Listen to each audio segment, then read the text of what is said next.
Okay, we are live on YouTube. We are recording and we do have quorum, so we're ready to start. Vice Chair Jablowitz. Thank you. I would like to call this meeting to order at 9:08. It's a special planning committee meeting to discuss the official plan. We have seven members present, and I confirm quorum. I'm chairing because I'm vice chair and the chair is unable to make this meeting today. I'd also like to confirm that there is several of our staff here, and that public input on the agenda was invited at the following address: planning@muskokalakes.ca. And I also have to read a statement that we're live streaming, and if you participate, you give your permission, but I don't believe anyone is participating. We have no supplementary agenda. Are there any disclosures of pecuniary interest? Not seeing any. Proceed. I think everyone knows that motions have been pre-populated and how the voting takes place, that it'll be by show of hands. Okay, so with that, we'll begin the meeting. I was given, the chair has sent to me a list of 13 items that are on the agenda for today. 2 are left over from the last meeting. 6 of them came from, I believe, Councillor Hayes. 3 of them came from myself, and 1, I believe, is from Councillor Roberts, but I haven't been provided with it. So when I get to it, I'll just ask him to introduce it. So with your permission, I'd like to go through them in the order that I was given them.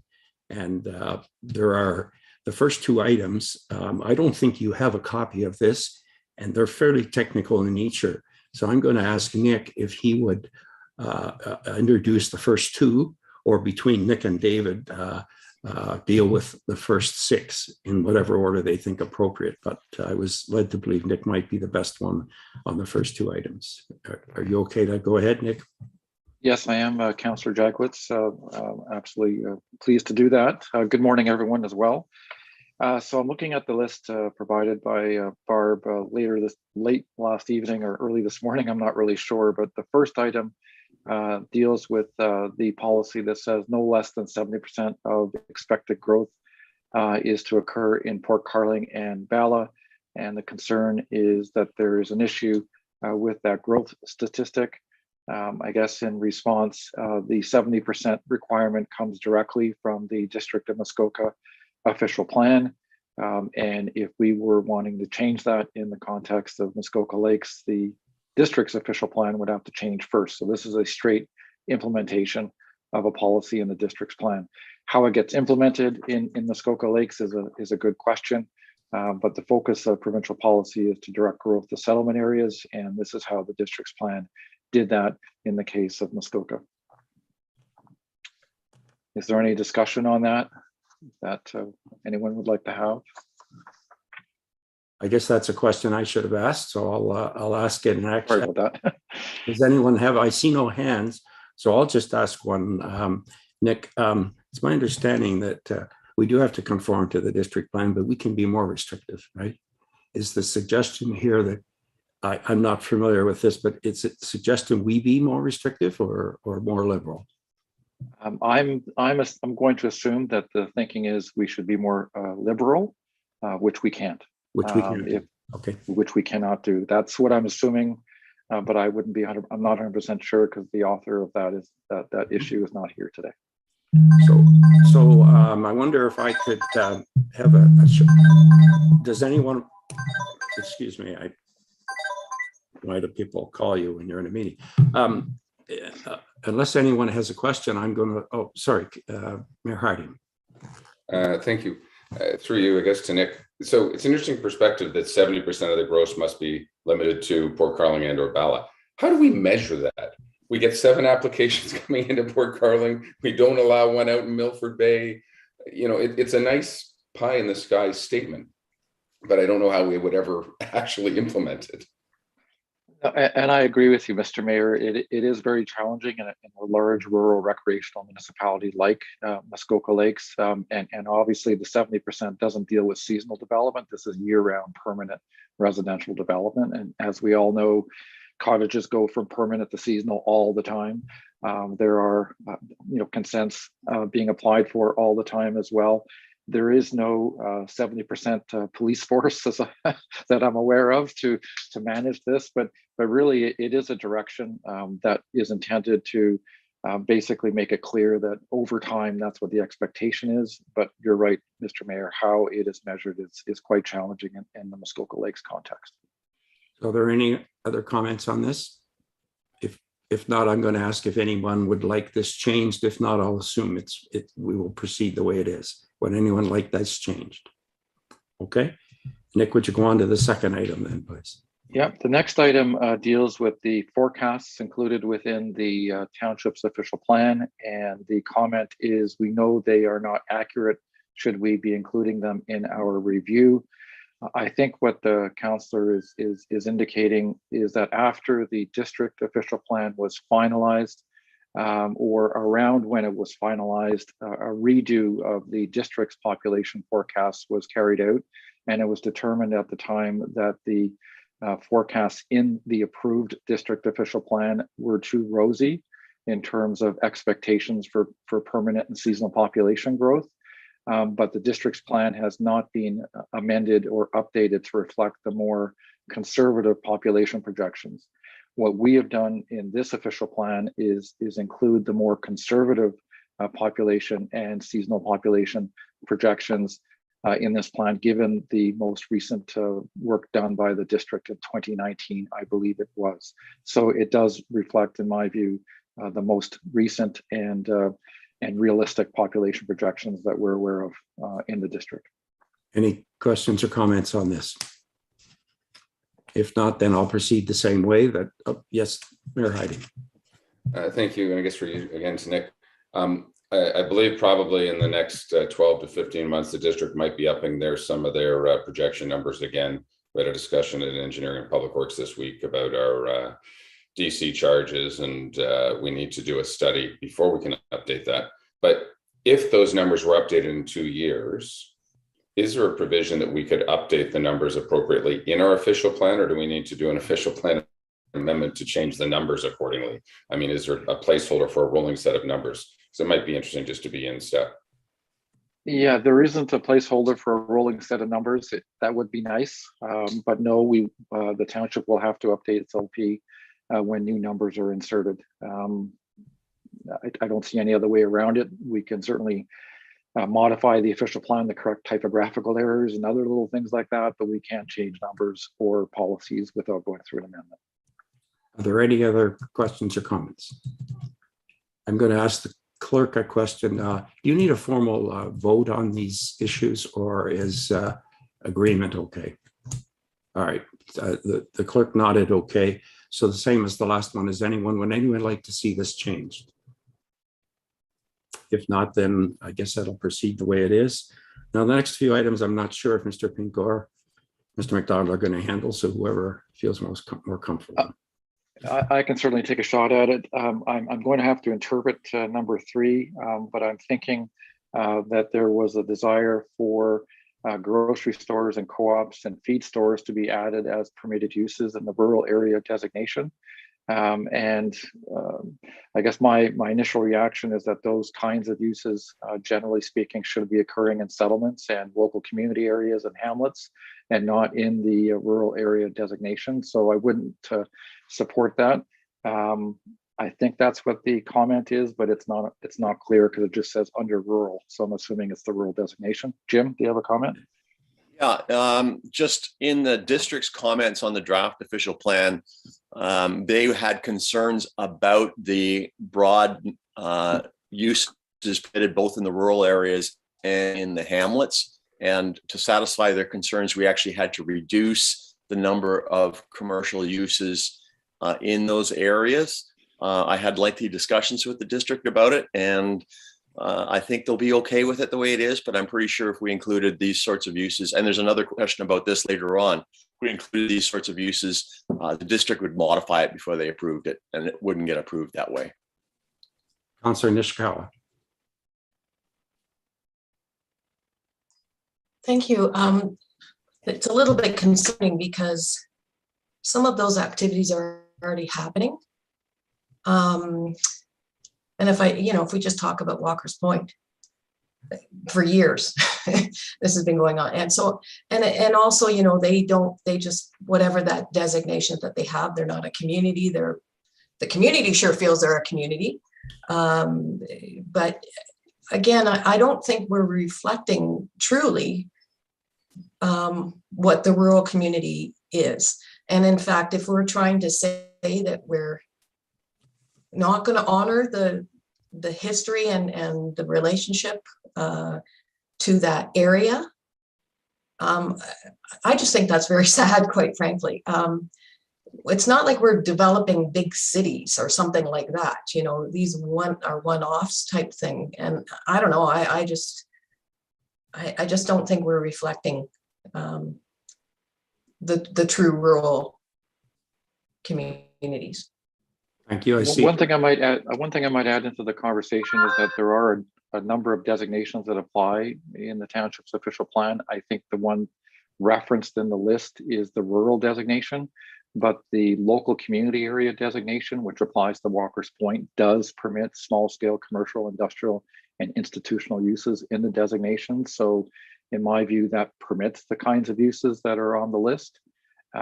So I think we're okay if we're talking about communities. There are permissions for them in the communities. I think it's just out in the rural area where we don't think those permissions are appropriate. I recognize your hand, Mr. Edwards, but I think Director Pink would like to speak first. Thank you, Chair. Through you, we do need to be cognizant of Mr. Diamond and Mr. McDonald's comments about directing commercial growth to our communities and urban centers. However, if you review the permitted uses in the rural area that Councillor Hayes has referred to, it does include land extensive commercial uses such as garden centers, and it does include small scale commercial, industrial, or institutional uses. So I think rather than highlight it by listing very specifics, as Councillor Hayes, that might raise the concern of the district to modify it out. But I think the current language gives us some flexibility to review site-specific proposals, and if appropriate, a feed store in the rural area. I think these policies would allow us to consider that. So I would suggest the concern is addressed, but I don't think we need to make changes to draw more attention to that, so to speak. So hopefully that helps clarify your concern, Councillor Nishikawa. Are you okay, Councillor Nishikawa? Yeah. Councillor Edwards. Yes, thank you. I had asked the other day, and I'm asking again, could you please give it the page number when you're doing this so we could follow it along? That would help. And I was thinking about the things like the general store in Raymond. There was one in Raymond years ago. It's not, but it could come back. You got Bent River and all these small areas that may not be covered. And the feed store would be all right if it's feeding me too. Councillors, I think it was page 372. So maybe whoever introduces it, Yeah, thank you. can do that. Was that a question, Councillor thank you. Edwards, or just a comment? Well, it was a comment. It's easier to follow when you have the page number. You can go right to it when you're talking about things. It makes for a question. Thank you. Okay, so I'd ask, is there anything else anybody like to speak on that item any further? So I'm going to assume then that there's no objection to it proceeding as is. Okay, then we'll move on to the next item, but on my list here is on page 376. Who wants to take that? I'll take that, Councillor Jaglowitz. So and I do recall having this conversation in earlier meetings, and it has to do with the permitted uses in the local agricultural area designation. And it doesn't specifically list out aquaculture as a permitted use. And the reason it isn't there is because in the definition of agricultural use, aquaculture is specifically listed as an example of an agricultural use. So we didn't think we needed to unpack the definition and list it separately. So it definitely is permitted wherever agricultural uses are permitted. So I think that solves that problem. It certainly is permitted use. Okay, and I apologize to the community that you don't have this stuff in front of you. I'm sorry. Any other questions or comments on that subject? Has it been adequately explained and you're okay with it? All right. So we'll go on to the next item, which is, as I understand it, page 378. And once again, it's got to do with something similar. So proceed. Yes. Yes. So in this case, this section deals specifically with the local community area designation, which applies to Walker's Point and other local community areas. And again, the request is to include restaurants, grocery co-op, and daycare summer camps. As per the explanation given by Mr. Pink, we've already permit small scale commercial uses within Walker's Point. So I think restaurants and grocery co-ops are covered as long as they're small scale, which they would be. Daycare is always a permitted use, so wherever residential uses are permitted in any event. I'm not sure we should permit summer camps as of right in the official plan, but that's a question for this group. If that's the kind of direction you want to go through. Typically, those kinds of uses go through some type of planning process, and I'd ask David to weigh in on that. Unless there's an existing summer camp there, and if there is, I'm assuming there's zoning that applies already. David, any thoughts on that particular use?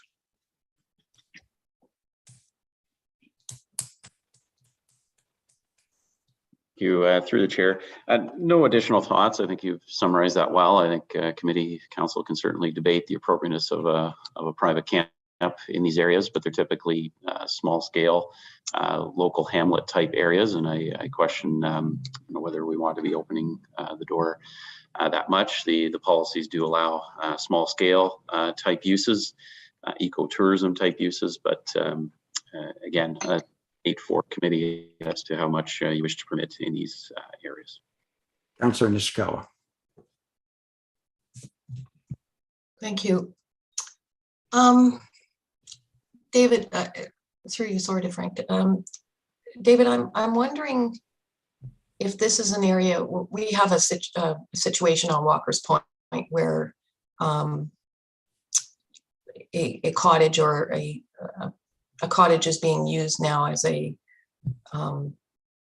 health clinic. Is this kind of discussion part of that discussion? I mean, I know it's not a summer camp, but it is an adult summer camp, I suppose, if I was to think it through that way. I'm just not sure. We haven't had much of a conversation about this yet, but I hope to. So basically, if someone wants to turn their cottage into a rehab center, where does that fit in? Is that, yeah. I'm not agreeing with it. I'm just saying, where does it fit in? I see Director Pink has got his video on. Yes, thank you. Without getting into the specifics of that situation, I believe that's in a waterfront residential or a backlot area. Without getting into specifics, I think generally that is this type of discussion. The way an official plan is set up, one of the first matters after identifying where that designation exists, whether it's rural, waterfront, urban centers, is to then list permitted uses within that designation. And if an applicant or any property owner were to make an application to expand permitted uses above and beyond what the zoning bylaw allows, we would look to those policies. And so that is a pertinent type of discussion. You want to be very clear in these policies as to what uses you envision in those various designations to make sure they're appropriate, preserve the character of the area, compatible with neighboring property owners, etc. Any other questions or comments? Does anybody suggest we change anything? Are we okay with the way it is? Okay. we'll proceed on to the sixth item, and which I understand is on page 455. Who's going to introduce this? I'll look at that as well. So this section deals with additional residential units, and I'm just scrolling through to that section right now. And the concern was expressed about one of the provisions in there. And just getting there right now. There we go. So section L73, it's on page 455. And what this section basically does is it says you can have up to 2 additional dwelling units on a property, except for in the waterfront designation, which we've discussed before, subject to 5 conditions, has to meet all the codes. Secondly, has to be serviced by water and sewage treatment, appropriate. And then the third one, which is the one referenced here, it has to have a floor area that is less than the floor area of the principal dwelling. And I'm not sure what the basis for the concern is, but additional residential units are intended to be subordinate and secondary to the primary dwelling. So by definition, they have to be smaller than the primary dwelling on the property. What we don't do in the official plan here is set out what the maximum floor areas are for additional residential units. And I anticipate that would happen in the zoning bylaw. I've been doing this for a number of municipalities. And in a number of cases, we've capped the sizes of these units at 2 bedrooms or 70 or 80 square meters maximum. Whether it's a detached accessory unit or inside the main building. And we've also allowed for the entirety of a basement to be used as an additional residential unit as well. But those kinds of details are typically in a zoning bylaw. But the planning principle here is that they always have to be smaller than the main dwelling on the property for it to be a secondary type of use on it. Councillor Nishikawa. Thank you. I suppose so. This has been a discussion at least a couple of us have been having. And I understand that the details should be in the zoning bylaw.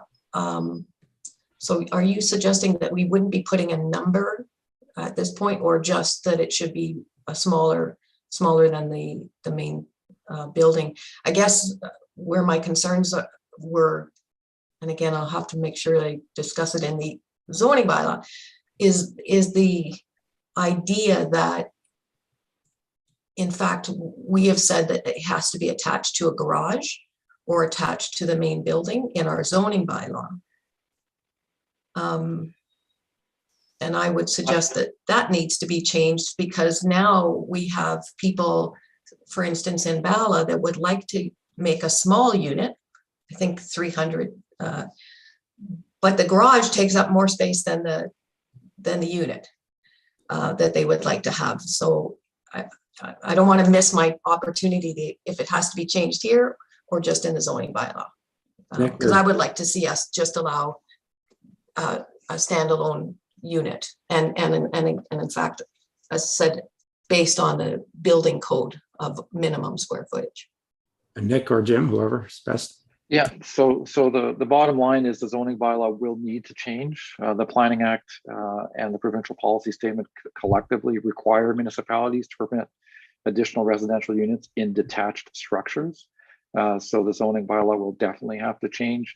Why we don't put numbers in an official plan, or at least I know there are some in this OP, but we still try to avoid it where possible, is that it is a more detailed zoning discussion, because some municipalities set out maximum sizes, but they may also set out maximum percentages. So it can't be more than 50% of the size of a dwelling, or 80 square meters, whichever is less or whichever is greater. So there is a big discussion that ensues with that.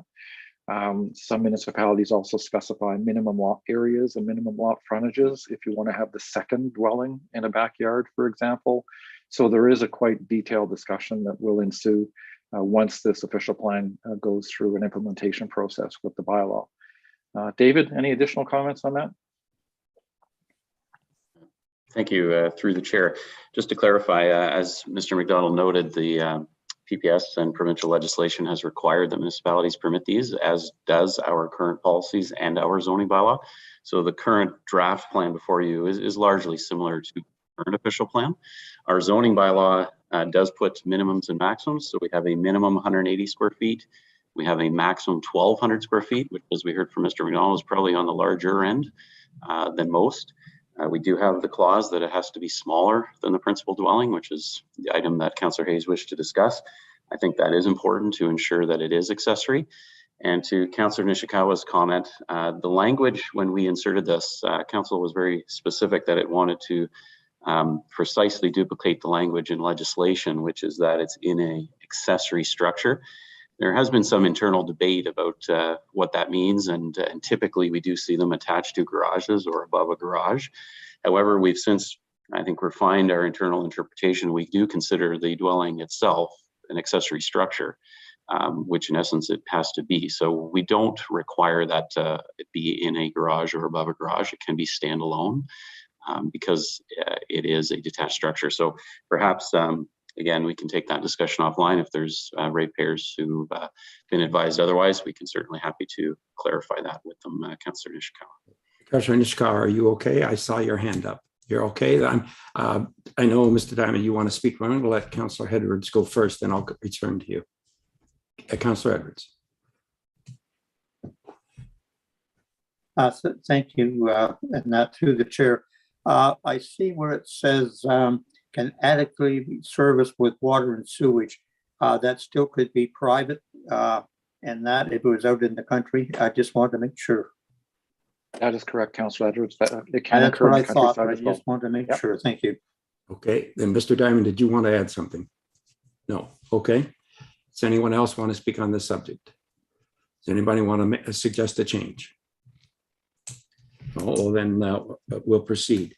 Now, the next three items are items I submitted, so I'm going to skip over those and come back and leave them till the end and go into the next three items. And the first of those two are items we didn't deal with last meeting, and the third one is from Councillor Roberts. So I'm jumping down to everyone to number 11, which is boathouses, first floor usage. I believe I had this on my list, but I did others. It didn't.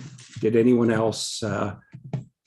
The subject is, should recreational areas be allowed in the first story of a boathouse? Right now, I think it might be fair to have staff or consultants explain the way it's worded now and what is permitted under the current draft. Who would like to take that? I can certainly take that on, Councillor Jaglowitz. So we've had quite a bit of discussion about this through the process so far. And essentially the previous draft of the official plan was very clear on there being no provision for habitable space. I think it was the term used at the time in the ground floor of boathouses. And a number of submissions were made. There are on that particular point on either side. I believe we asked a question in the survey about it as well, and there is quite a bit of anecdotal experience and knowledge out there about folks using the first floor of boathouses for a whole bunch of different reasons other than for the storage of boats. So we had a big conversation about this at our March meeting, where I recommended that perhaps the door could be opened a crack to permit what I called recreational floor area within on the ground floor. There already is a permission for a washroom on the ground floor. You can have a habitable floor space on the second story. I wonder if I could just throw out the page number for those who are trying to follow it. Just I neglected to do that, and I apologize. I'm gonna have to ask David to do that because I'm looking at my version, not the version you guys have. So yeah, I have the same problem. So if right on. anyone could just help people where that is located. And I didn't mean to cut you off, but just so people. No, fair enough. Let me scroll there myself too. Yeah.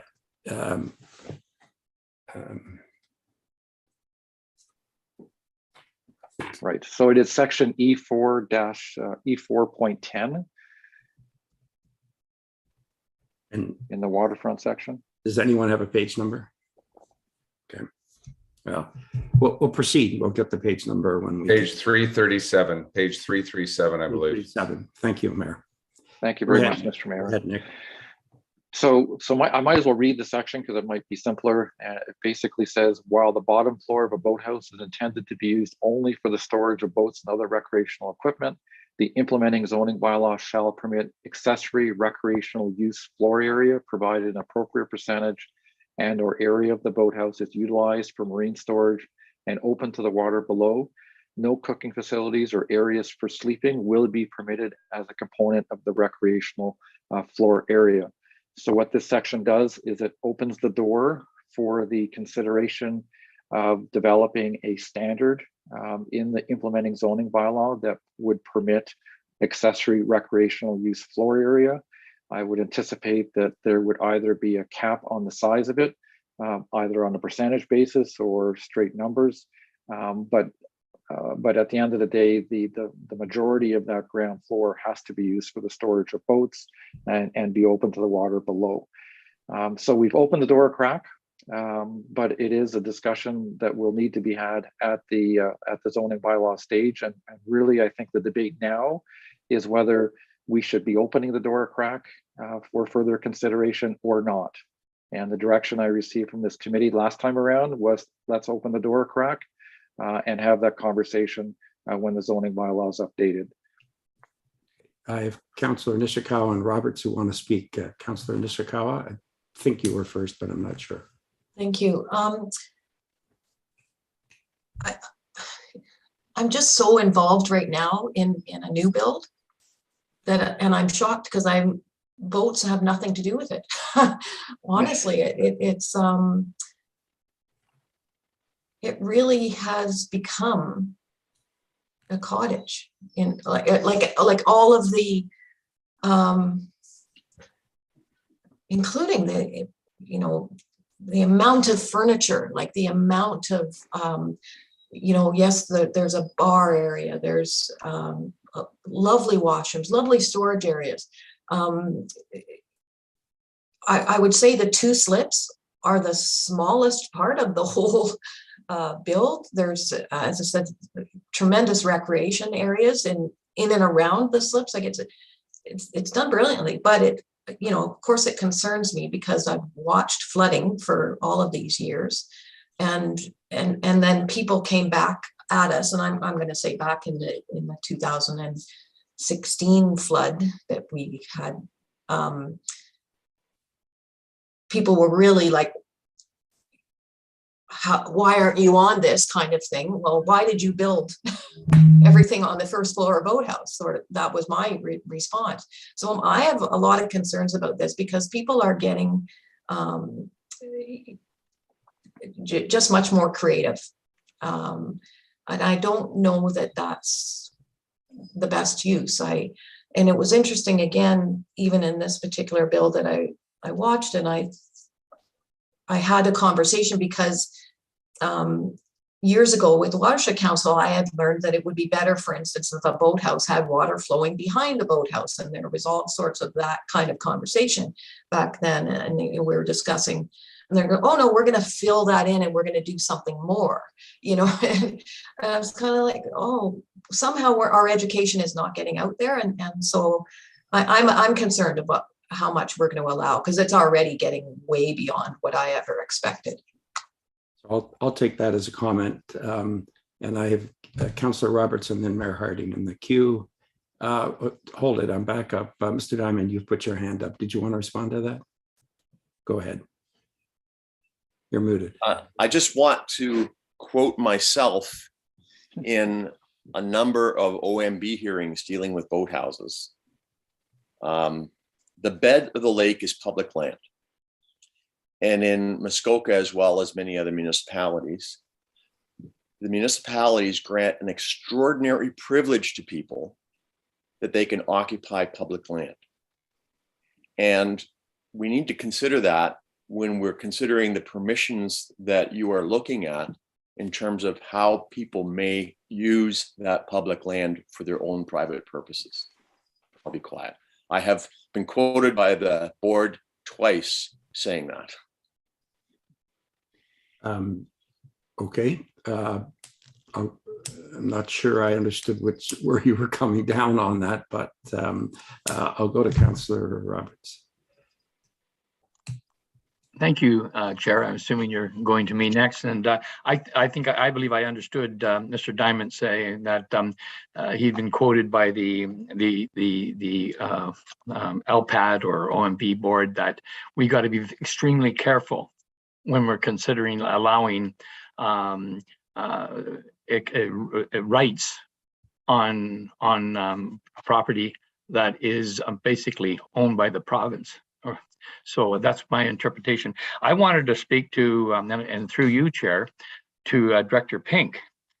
Last few weeks, I've had conversations pertaining to the Provincial of Ontario Public Lands Act regulations 161/17, and it talks about the use of public lands, and it has a stipulation in that regulation that regulates single-story boathouses. And what it says is that the regulation states in point 4 that boathouse is a single-story building, and the interior of the boathouse is designed and used solely for the purpose of storing and docking boats and related equipment. So I have a question to David Pink. Should this not really be our guide? That the main floor should be just for marine use, and we shouldn't be opening a crack at all. Director Pink. Thank you. I think I mentioned at the last meeting, as we currently know, the current zoning bylaw would prohibit any recreational or habitable use in the first story currently. So we're in line with that. I'm familiar more so as we do permit 2-story boathouses living above, and I do know the regulations do permit through the appropriate land use permits and leases habitable use up above. I'd have to look into this regulation on the first story more, but I believe one of the submissions we received, I believe from the Muskoka Lakes Association, did reference perhaps we could add language at the end of the policy as permitted by law, which would address that. Although if it is prohibited by provincial regulation, certainly I think certainly appropriate to look into, and question the need to then open the crack to allow the use if not permitted. Mr. McDonald, did you have your hand up? Yeah, I did do a little bit of research into this as well and tried to understand the background of this particular regulation, which happened in 2017. It was part of a suite of regulations enacted by the government at that day to remove and get rid of red tape across the province. So there were a number of regulatory changes made. My understanding is that the intent of this is to not require a land use permit if someone only wants to build a single-story boathouse with no habitable floor area in it. Then it doesn't require a permit from MNRF. If it does, it requires a permit. So it really doesn't prohibit the municipality from considering it. It was only simply designed to streamline the approval process for single-story boathouses in Ontario. They did a whole bunch of other things to get rid of red tape regarding all kinds of industries as well at the same time. So that's my understanding of what that means. So in my opinion, the municipality can permit it. And if someone wants to do that in a single-story boathouse, they would require a land use permit from the MNRF to do that. Councillor Roberts, do you have a supplementary? A supplemental, yeah. So I understand probably why the intent for this clause or this regulation, but I'm hanging my whole point on, it says for the sole use. So I've given consideration, and I'd be very, very reluctant for us to include in our official plan changing anything that we have now to allow this. And I don't know, will we have to get legal advice? We got very expert advice from Mr. McDonald and Mr. Diamond, but I'm saying it's, again, it's one of these things is left for interpretation. And I think it's got to be, maybe we got to maybe have something this if we're going to open it up in the official plan, but there would have to be a process or something that would really, like as Mr. Diamond said, we must give very serious consideration to allowing any additional use on public land. And that's serious. It's the serious consideration, as he says. He's been quoted a couple times. So that are my thoughts. So I'll listen to my peers. So I'm now going to go to Mayor Harding and then Councillor Zavitz. Thank you, Mr. Chair, and thank you both, Mr. Diamond and McDonald, for the comments. I think, Jim, to your comments about privilege of using the lake bed and hence why we're there, we do extend that privilege and we allow two-story boathouses. We do allow it to live and have accommodation above the lake bed. So, you know, Pandora's box is already opened, I think, at the end of the day. And I like what Mr. McDonald commented on, that it really is, and I think the regulation was there to allow a boathouse without a land use permit. And I think we really need to unpack that a little bit. 100 years ago, everybody built dry boathouses right at the water's edge. You could pull your canoe in. I don't know anybody today, as I've driven around the lakes and spent a lot of time on the water, that has a dry slip boathouse that has pulled up the canoes and kayaks and everything else. There's always, on those dry slips, for the most part, are using them at water's edge with a couch and some kind of recreational activity in there.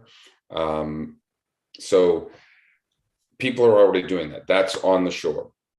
I fully agree that people have abused this, even though they're not allowed to, and created around south end of Lake Rosso is a maximum size boathouse, literally 50 feet out, 75 feet wide, that has 0 slips, a concrete base, nothing through to the lake. It is not for storage of boats. We know that. Everybody knows it. That, I believe, is totally inappropriate. But we consistently ask people to bend the law. It's not a fish cleaning station. We know it's not a fish cleaning station. It's a sink, bar, kitchen. So I like the direction of this. Maybe there's a thing, if you want to use a portion, 25% of your first story, maybe we do talk to the MNRF and we ask for a land use permit on the first story along the way. You know, there's other ways to work our way around legislation. And I think we have a hard time enforcing. I can put a couch and a patio set out on my dock, but when I decide to put it inside my boathouse, I'm no longer allowed to, or I can't sit on it. We push people outside for noise and kids. The 24/7, they can have dark sky lighting the dock so they can sit outside and do whatever all night long. I've said this numerous times. It's been there for 50 years. My neighbor has a 3-slip boathouse. They use 2 of them. One of them is decked in, but it's a ping pong table for the kids to play ping pong because their cottage isn't that big. So those are things that I think we call habitable space, but I like the words recreational space. And I think that when we get to a zoning bylaw, an appropriate percentage is where we can debate it. I like the fact that there might be consideration without having people to lie and work their way around it, because I'm not sure we could ever enforce it. It's just that Pandora's box is open and people are using some kind of recreational on the water. So I like the language today. Councillor Zavitz. Thank you, and through you. I totally agree with the mayor. I like the language. This, and maybe more in the process of this. This is not the first time we've had this discussion, team. And quite honestly, this is in draft 3 because we generally embraced it to the point where here we are now looking at, you know, possibly, you know, some might even suggest removal. I do think the door is wide open. And here we have a councillor who is actually working on a project. I mean, it's here, it's now, it's real. So I would subscribe to the mayor's theory completely. I would keep this in the zoning bylaws where we're going to have our day in court, and that's down that road. But I think this is a great first step. Thank you. Councillor Kelly.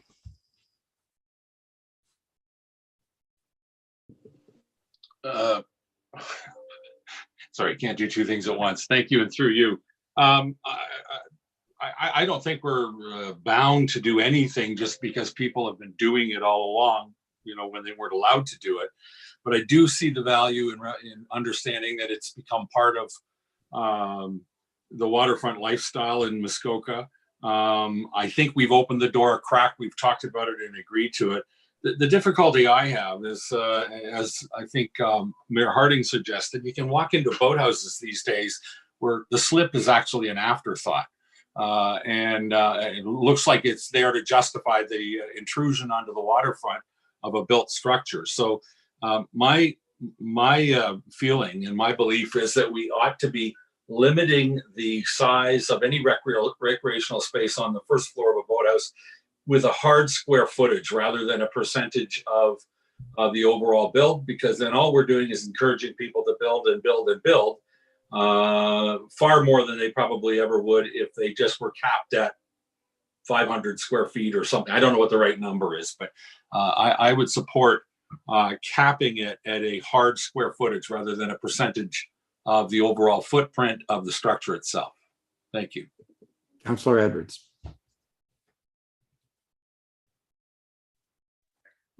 Yes, I agree with Councillor Kelly, and that we have 650 square feet on the second story. We're looking at patios at 200 square feet, so maybe it's 200 square feet inside. That's going up from the 50 for the washroom and 50 for storage, and that gives them a little bit more. If you go a percentage, they'll always build a little bit bigger so they can have more. And that's so I would definitely go with the square footage, and that if we are going to go, there will be other comments after this goes out to the public, and we'll see. But I'm not for putting a percentage of the boathouse because it'll only build bigger. Thank you. Thank you, Councillor Roberts. I see your hand, but I'm going to let other people speak that haven't spoken before you go second. And that I think I'm the only one that hasn't spoken. If there's someone else, please raise your hand. So I'm opposed to this section. I think it opens a door, and I don't think it's the right thing to do. And particularly opposed when it has no guidelines on it. There's no hard cap. There's nothing. It seems to open a door that I think is a mistake. So having said that, this is a serious enough thing. We're going to have to call a vote on this, I believe. And I'm a little unsure how to do it. So because there's three thoughts here. One is you leave it in as open the door, so it's dealt in zoning. That's the way it's worded now. And I'd just like clarification possibly before I go from that. I thought there was like a 50% number in there, but staff tell me that there's nothing in there. It's just a receipt. Okay. So then the other one is my opinion, it shouldn't be there at all. And then others say it should be there, but with some type of a hard cap. So I guess I don't know how to call the question because there's three options. So I think I would call it this way if there was a nod. The idea is that who would be in favor of leaving it the way it is? And then once we decided that, because if that's carried, then of course that's the end. But if it's not leaving it the way it is, then we might go to the other two options. But I see, just before I go to Mayor Harding, would everybody be okay with that approach if I took it or not? Okay, I go ahead, Mayor Harding. I don't see general agreement. Okay, Mayor Harding. Thank you. And I know we have talked about a percentage of 50% or 30% or 20%. I certainly agree that there needs to be a cap on the number and call it 200 square feet or whatever it is. I would also put another metric in there, and that is a percentage, because if I have a single slip boathouse, I don't want the whole thing being recreational area. So it might be a percentage of that boathouse up to a maximum square feet. And that stops the build that I can do a massive, 75-foot wide boathouse, and 33% of it becomes recreational area, which could be 1,000 square feet. So I certainly look at sort of both those metrics. This is not the place to do this. It truly is the zoning bylaw. Councillor Zabit said it. That's going to be the heavy lifting. And that's where we need to do. All we're doing here is right now our official plan says no recreational. This is just allowing for an appropriate amount of recreational that we will deal with in the zoning bylaw. So I think the policy is written appropriate. We debated this before, and hence the reason Mr. McDonald wrote the language accordingly. And when we implement this, we will make the changes. The zoning bylaws and all this stuff, this is supposed to be broad strokes. So I'm in favor of leaving this as is and not making any changes. Councillor Roberts, and then Councillor Edwards. And then I'm getting ready to call the question. Thank you, Chair. I wasn't going to, at the end, before we do this, I would ask that before we call the vote, that Mr. McDonald, or Jim, or Mr. Jim, we actually read the policy so we're all quite clear, because I don't want to flip between my screen. The point I have is yesterday I did take a tour out on Lake Muskoka because of a topic that we're discussing in general finance down in the church dock area. And I was flabbergasted, or just, my goodness, where there are so many barges that were out there. And so I'm just going to leave that now for the conversation. But what I did see, and this goes along a lot that Councillor Kelly talks about. I says, I don't think that's legal. I don't think this is legal. So you're right. The floodgates have been opened. There are just so much out there, but we can't use enforcement as a way to justify this, because this council, as far as I remember, and committee have been talking about enforcement. And the only reason we haven't been doing the enforcement is because of a budgetary problem. So we can't really use enforcement. We can't enforce as a card in this discussion. I agree that maybe there has to be some amount, but it would have to be very small amount. Because if we open the crack up too wide without hard caps, hard numbers, then it's just going to be open. It'll just be open to everyone to do whatever they wish or they feel they wish. So I'll leave it to you, Mr. Chair. Councillor Edwards.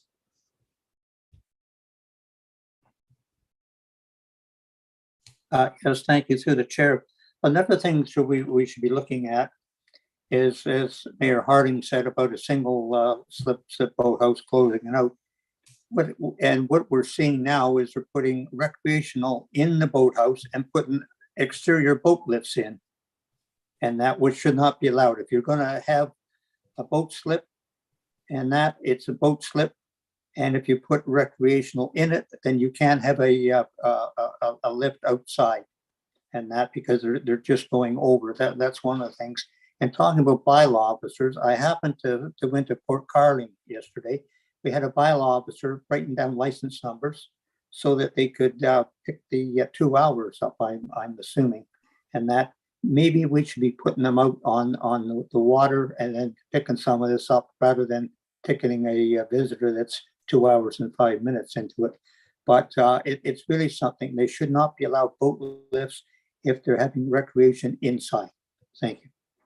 Okay, so I'm going to ask, I suggested Mr. McDonald to read the what's in the current proposed official plan, and then I'm going to call for a vote on whether or not we agree with that or not. I don't know what else to do. That seems the fair way. So, Mr. McDonald, could you read what it is you have in this draft that's going out to the public? Certainly, I can do that. So that is going to be section E410C, and I'll read it again. While the bottom floor of a boathouse is intended to be used only for the storage of boats and other recreational equipment, the implementing zoning bylaw shall permit accessory recreational use floor area provided an appropriate percentage and or area, meaning either or both, of the boathouse is utilized for marine storage and open to the water below. No cooking facilities or areas for sleeping will be permitted as a component of the recreational floor area.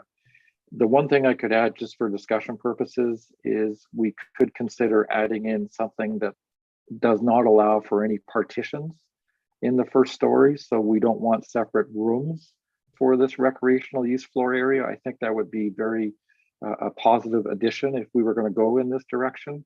Currently, your zoning bylaw only permits a separate room for a washroom and a sauna and utility room. That's the way it is right now. I don't think that should change at all if we open the door for recreational use floor area.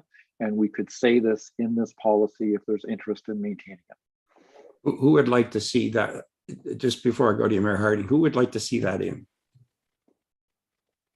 Okay, so Clark, we have so can we assume that's in what we're voting on? And Mayor Harding, I hate to get into a third round, so just before you speak, could you just tell us if is it something new? I mean, It is because I'm going to have to then allow others. So I appreciate that Mr. McDonald just brought up a new concept, and I'd like to discuss that new concept. Okay, then you may discuss the new concept. Thank you. And Mr. McDonald commented that there's no rooms allowed other than a washroom and a utility room in our zoning bylaw. So unless we change our zoning bylaw, if somebody wanted any form or any amount of recreational use on the first floor, they're still not allowed to put a wall up on it and to frame it in. So I don't think we necessarily have to add that into this particular part of the bylaw. It's already implied, it's in our zoning bylaw. And I can also tell you, and Councillor Nishikawa spends a lot of time at people's properties and talking about what they want. I have never seen anyone create a sitting area in its own private room. Part of the allure of this is they want the boats behind them and you're interacting with the boats in the marine storage. So you want to put the words in there. No. It's kind of a moot point. So thank you, Mayor. Then we're all assuming that partitions will not be permitted. They're not permitted under the current one. Is that fair? And we don't have to amend it? Is that? So as long as there's direction to staff that that's what the intention is. Okay, anything else? Or I'm going to call the question. If you vote in favor, that means you're voting to keep that wording in. If you vote against it, you're asking it to be changed or removed. We're not saying which. So are we ready? All in favor of keeping the current wording? 1, 2, 3. 1, 2, 3. Clerk, is that right?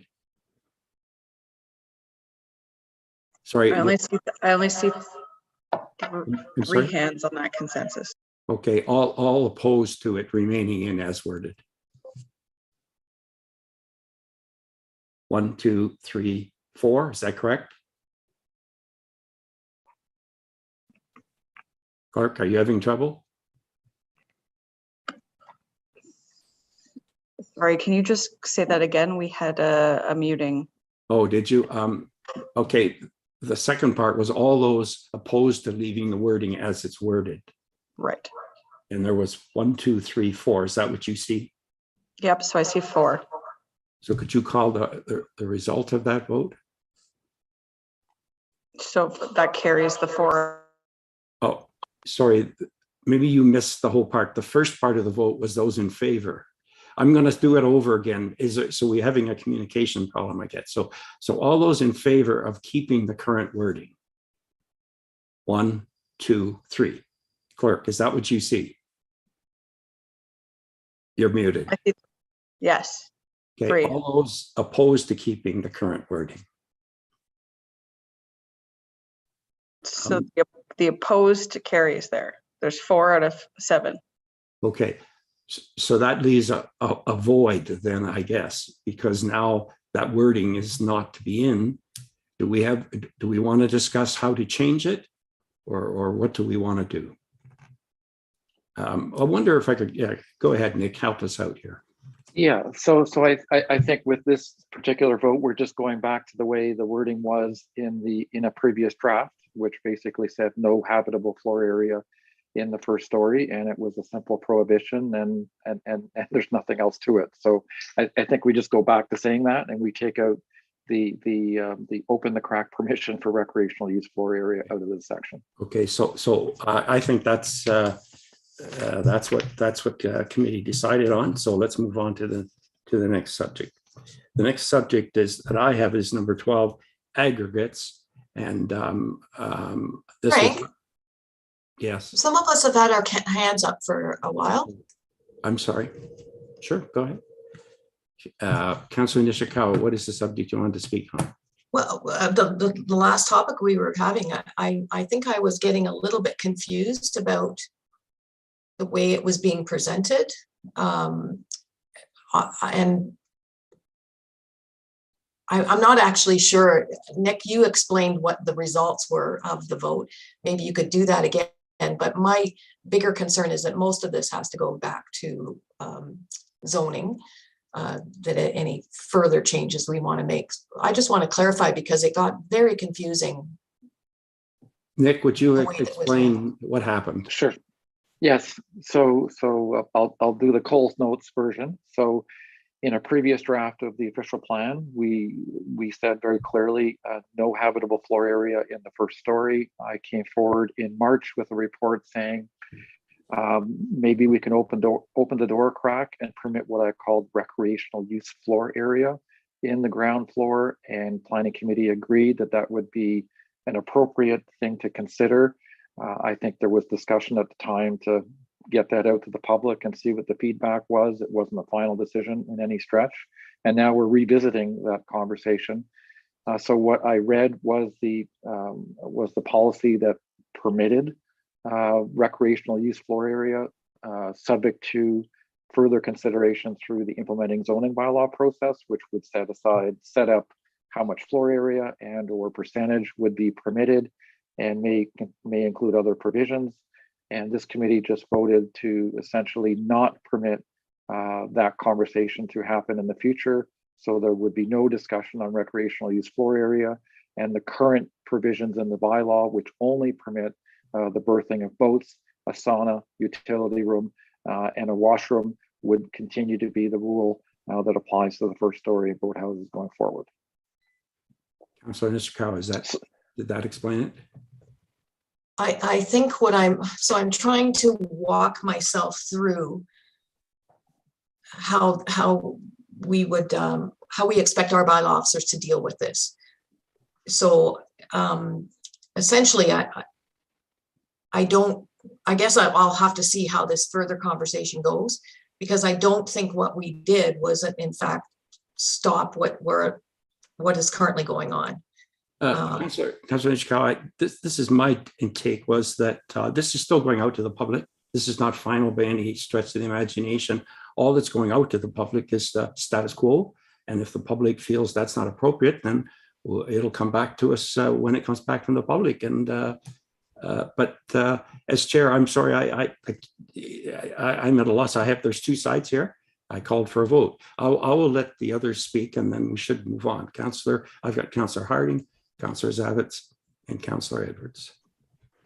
Thank you, Mr. Chair. I think the confusion just ended up with the way the question was called, because it was, do we want to leave it as is? But I'm not sure that everybody realized the alternative was to just prohibit any use on the first story, because I heard many councillors saying, as we prohibit, we may want some regulations around it, or as we allow a portion of it, it almost seemed too big and where it would go, is my take on the discussion.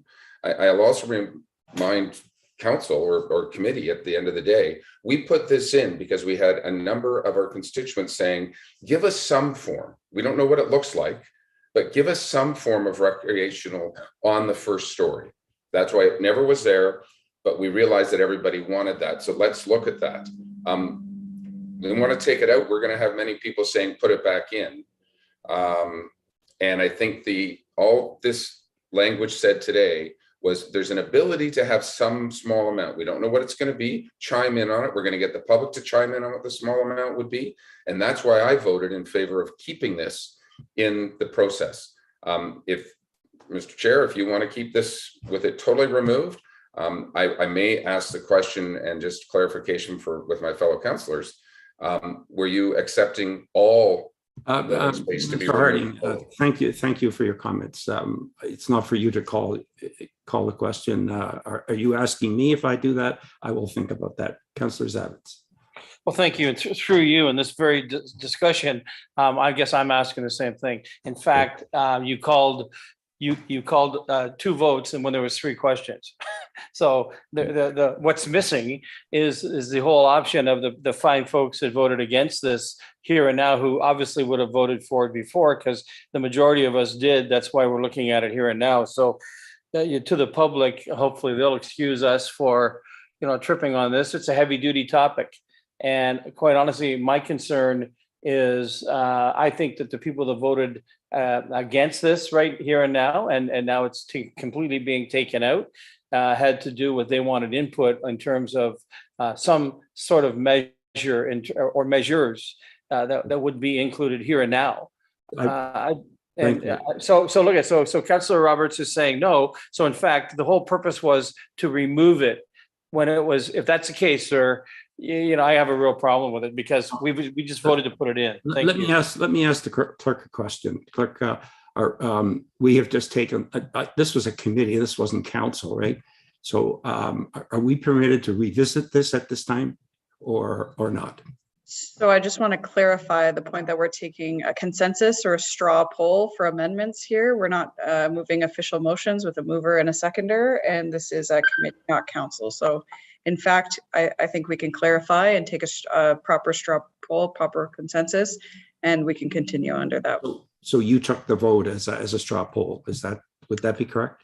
Yes, there was no mover and seconder or a motion before. Okay, I will attempt to clarify it after the others speak. Councillor Edwards. Thank you very much. The reason I voted to take it out is, and you were very, very clear when you said that this will be going to the public, and they will let us know. By taking it out, they will let us know that they want it and what they want. And then maybe we can get to a square footage or something like that. And that this is not a final that going out.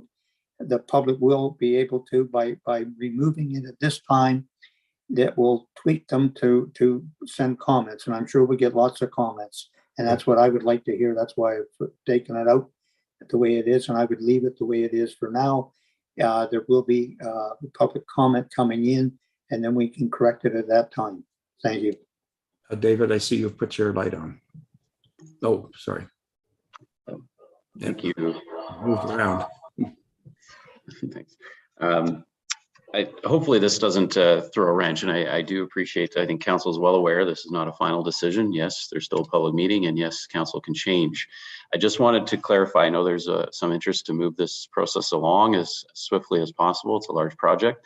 Keep in mind, if significant changes occur after the public meeting, council is going to have to debate whether an additional public meeting occurs, and that will certainly add to the length of time. So I just wanted to caution that at this stage, I think you might want to think carefully about going to a public meeting with the thoughts that we might change later. You can certainly do that, but just keep in mind that that might mean another public meeting, likely in spring, summer 2023, and the process will go on. So just something to be cognizant of. I think you want to be clear what your position is, and because we're somewhat nearing the what could be the final stages of this project. So we've had a lot of public input to date.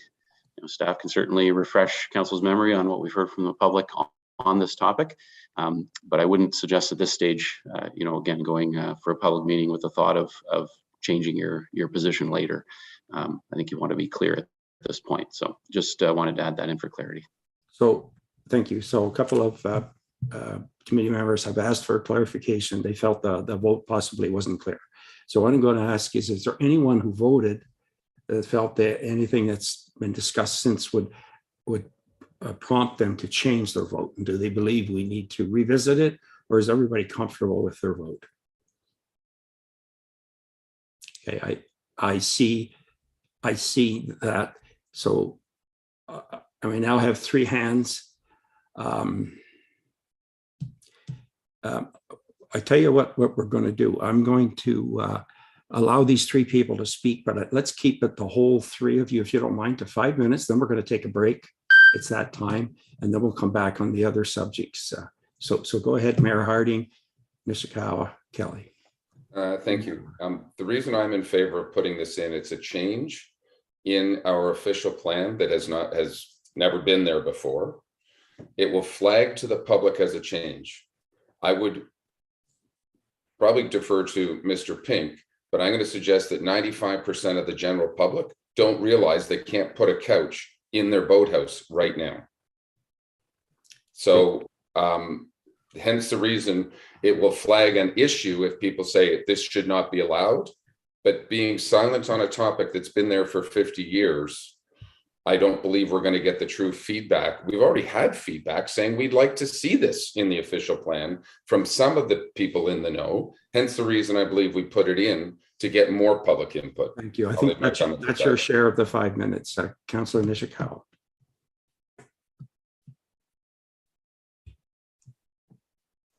I'm a little bit disturbed about how this is going, but anyhow, I think what I heard though was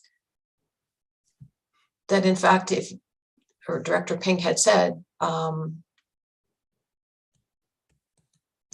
we should be giving more direction or more details. So in fact, are we going to have a conversation about what percentages are, or what the area coverage, all of those kind of things? Because just going back to saying no, we still have to come up with some answers. And so when is that conversation going to happen? That's the bigger thing. And I would say that, is that today? Because it's something I think this committee is supposed to come up with some of those answers. So I wonder if staff member would suggest where it's appropriate to have the conversation on that.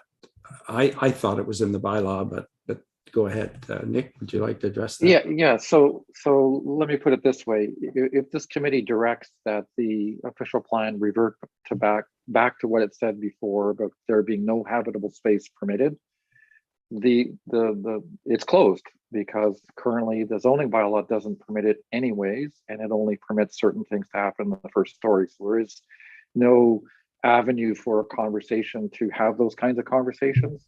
If the vote went the other way, then yes, there would be a need to have that conversation, and it would be, in my opinion, at the zoning bylaw amendment stage. So at this point, there is no conversation to be had because the direction is to take it out. But there wouldn't be that conversation here anyway. You believe that belongs at the zoning bylaw stage. Okay. In my opinion, it does, yes. Councillor Nishikawa, did that answer your question? Councillor Kelly. Thank you, and through you.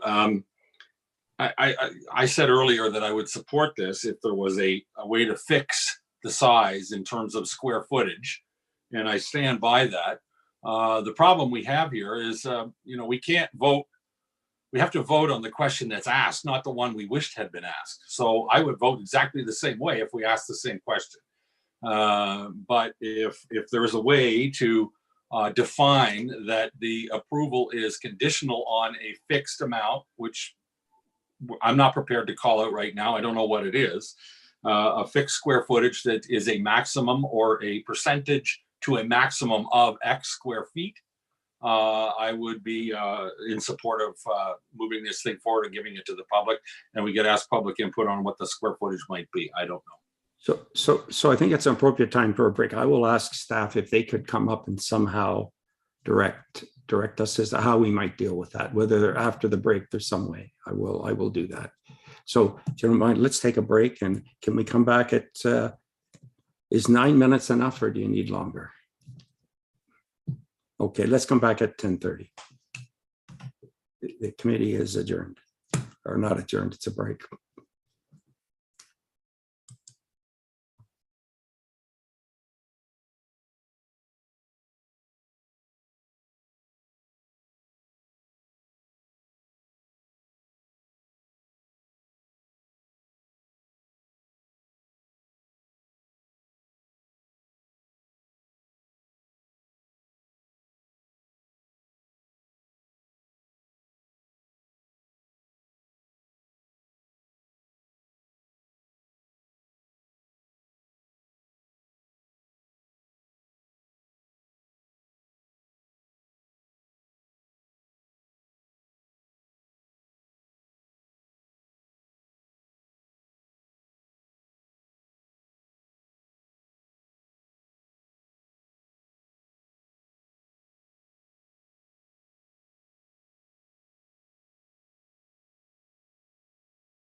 Are people ready to come back? It's 10:31.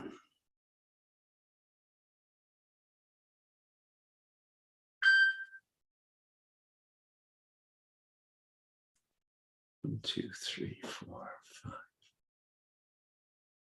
seven. Okay, I believe we're back. I did take an opportunity to consult with staff, and I'm going to ask two things. I'm going to ask Director Pink to make us a short statement, and then failing that, I'm going to ask if Councillor Kelly would like to change his vote. And based on those two, then we'll see whether we have to do something or we move forward. Director Pink. Thank you, Chair. I think Mr. McDonald did a very good job of encapsulating how we've got here, but it appears there still seems to be some confusion. So I'll try to perhaps put it in my language, which may assist committee in coming to a consensus on this matter. But as Mr. McDonald pointed out, Council has debated this on a number of occasions, and most recently the direction was to allow some recreational use in the first story of a boathouse, and that's the draft before you. I think there was fairly clearly a question called, and it seemed the majority wished to prohibit the use entirely, which would revert back to the previous draft.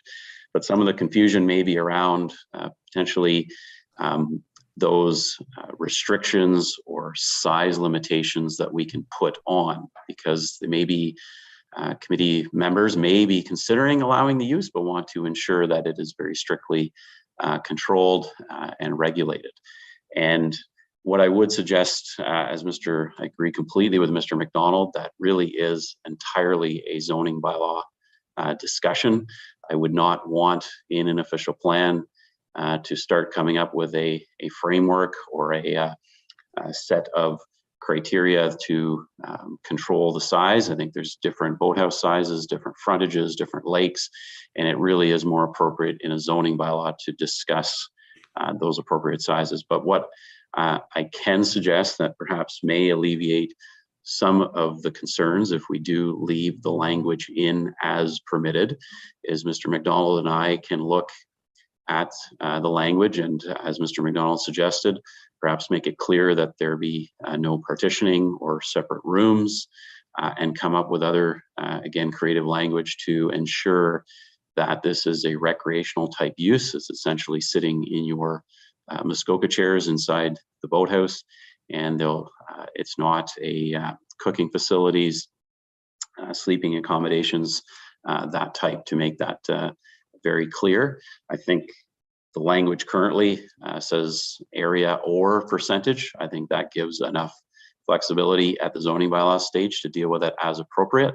But if there's a concern, I think removing percentage can be done as well, and just leaving it that an appropriate area be permitted. I think that would give us enough flexibility at the zoning stage to deal with it in several ways as well.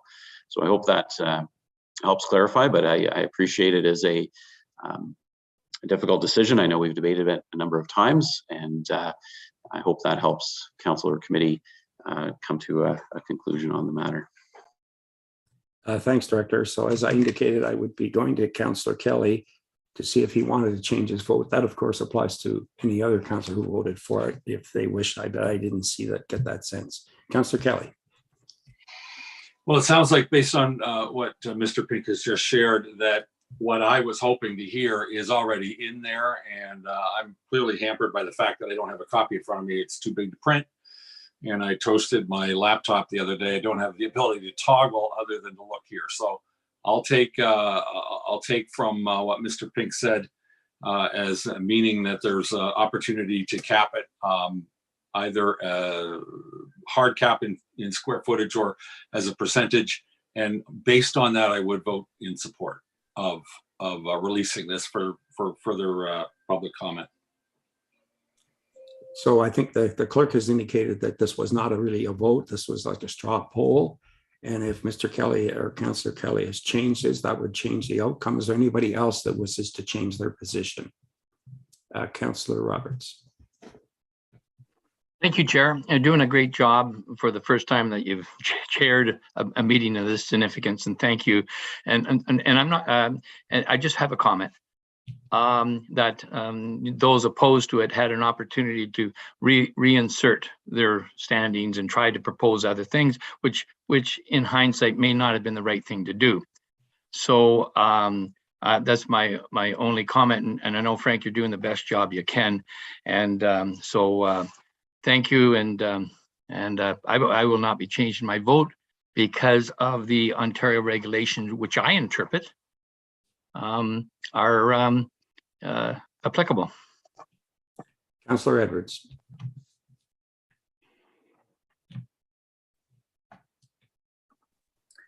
Yes, you can leave it in. I think we should get some legal counsel on this, as Councillor Roberts said, they have to have a permit for it, and we'll have to see.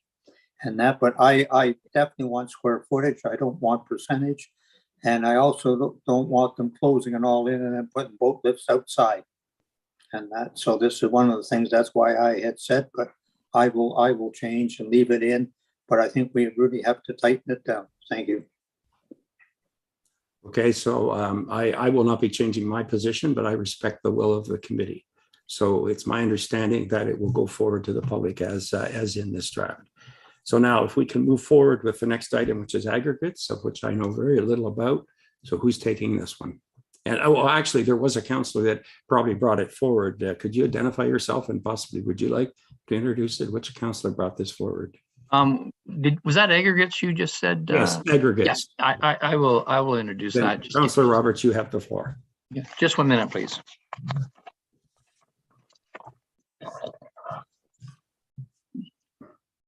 Thank you, Chair.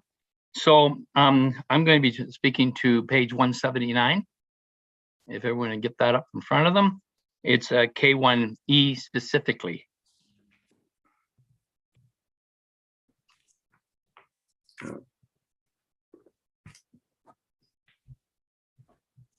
Okay, so you're aware that I'm not a big fan of objective sections in this document. I've stated that before. I think that anything listed in an objective statement is detailed in the body of the particular sections. Nothing that we could do to remove something that we could do to remove confusion is to remove the objections. Perhaps when we discuss sometime in the future we can do this, but given what Director Pink was saying about we're getting down to the short strokes here, maybe they're going to live on. This morning I want to discuss the significant change on number 111. You don't have to refer to it. That results in the addition wording. Well, it is recognized that aggregate resources are readily available throughout much of the township. That's what's stated in 111, and you can see it highlighted on page 179. I do not think that this significant change was discussed during the last public meeting, nor at the follow-up meeting where committee approved the creation of draft OP3. K2D, which is just down a little farther down, but I'll read it to you, communicates that the location of bedrock resources area is not identified in Appendix F because Muskoka is covered with the whole area is bedrock wreck. That's what it implies. An objective is in the meaning of it. Objective, and that I've understand to be to apply intent or purpose or goal, and it's supposed to be a summary. I do not believe adding, while it is recognized that the aggregate resources are readily available throughout much of the township, is applicable in an objective statement, nor does it add any value when added up there, specifically what we have, because it's sort of applied to, or it is applied to, in K2D. I would like to discuss with the peers here that remove this clause from the from the objective section, because it's not an objective statement. And I don't think it's covered in the body of the report. So I'd like to open that up, Chair. Any response, Mr. McDonald? Yeah, I can speak to that because we did add that in, and just so you understand what it does, the objective said prior to it being amended to protect known deposits of mineral aggregate resources for potential future extraction, which seems quite limiting because it basically says that extraction takes precedence over any other land use. You can interpret it that way. So we modified it to essentially say, well, that might be true, but there's aggregate everywhere. So it seems kind of almost silly to protect for aggregate extraction when those aggregates are basically across the township and across the district and over most of Northern Ontario. I'm more than happy to take that out, Councillor Roberts. I don't think it really adds anything to it, as you've suggested. There already is reference to the township already being underlain by aggregates everywhere. So I don't think this adds any real value. It was really my effort to sort of temper the need to protect for this type of use. That was really my only intent, but it doesn't add value, so I'm happy to take it out. I see Mr. Diamond has turned his camera on, and Councillor Mishikawa is next. Go ahead. Just to assist and take it just a step further from what Nick said, Councillor Roberts, part of the purpose for putting that line in, as Nick has pointed out, is to identify the fact that you don't need to protect aggregates everywhere in the township of Muskoka Lakes because they're already everywhere. My perspective is by having it in there, there's greater rationale for not permitting it in some places because it's readily available in other places. Councillor Roberts, are you okay?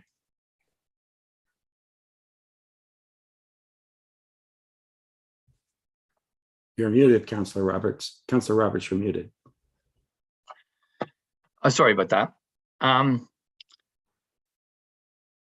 It's just having it in the objective section that bothers me, because it's not an objection statement, but it's very sound explanations that both Mr. McDonald and Mr. Diamond commented on, and just it's right up there in your face, and the first section, and those are really key points. What lists in this section are the key salient points of the whole section. So I'll wait to see what the other councillors comment on. Councillor Nishikawa, then Mayor Harding, Councillor Edwards. Thank you. I would have been asking, I'm still going to be asking more questions of Jim, because I think I want to relate it to real life, particularly Skelton Lake area. I know in the past when we've had additional aggregate developments, I would say probably Brent Corey's was one of them in off of 141 many years ago.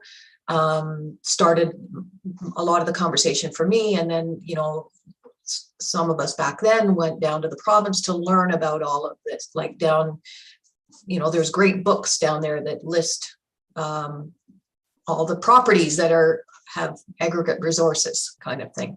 So I always thought of it quite specific.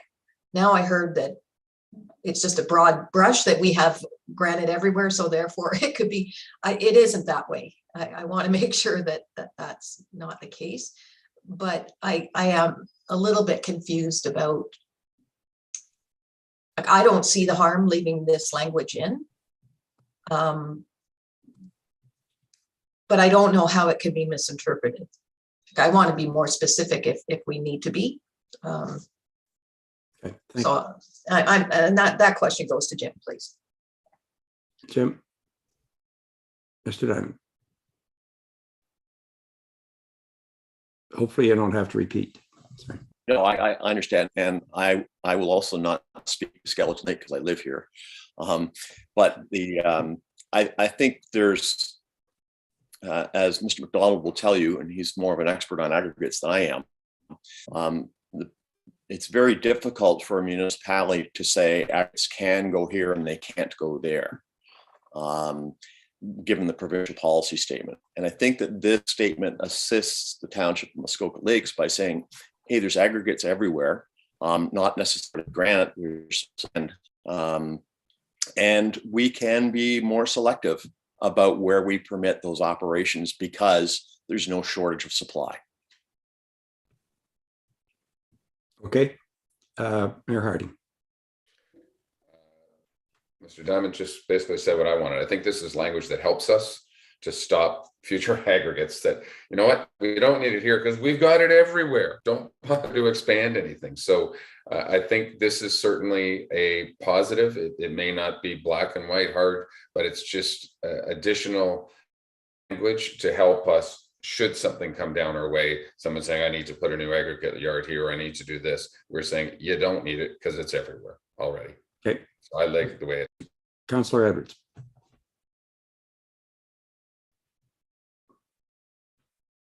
Yes, well, first of all, when we're putting a document out, let's put it out that the pages all match. Councillor Roberts says 161, but if you're looking at the other agenda with 555 pages, it doesn't come up. And that it's very confusing to the public if we can't even find the thing. What page is it on our other agenda? So I can look at it. That's one thing.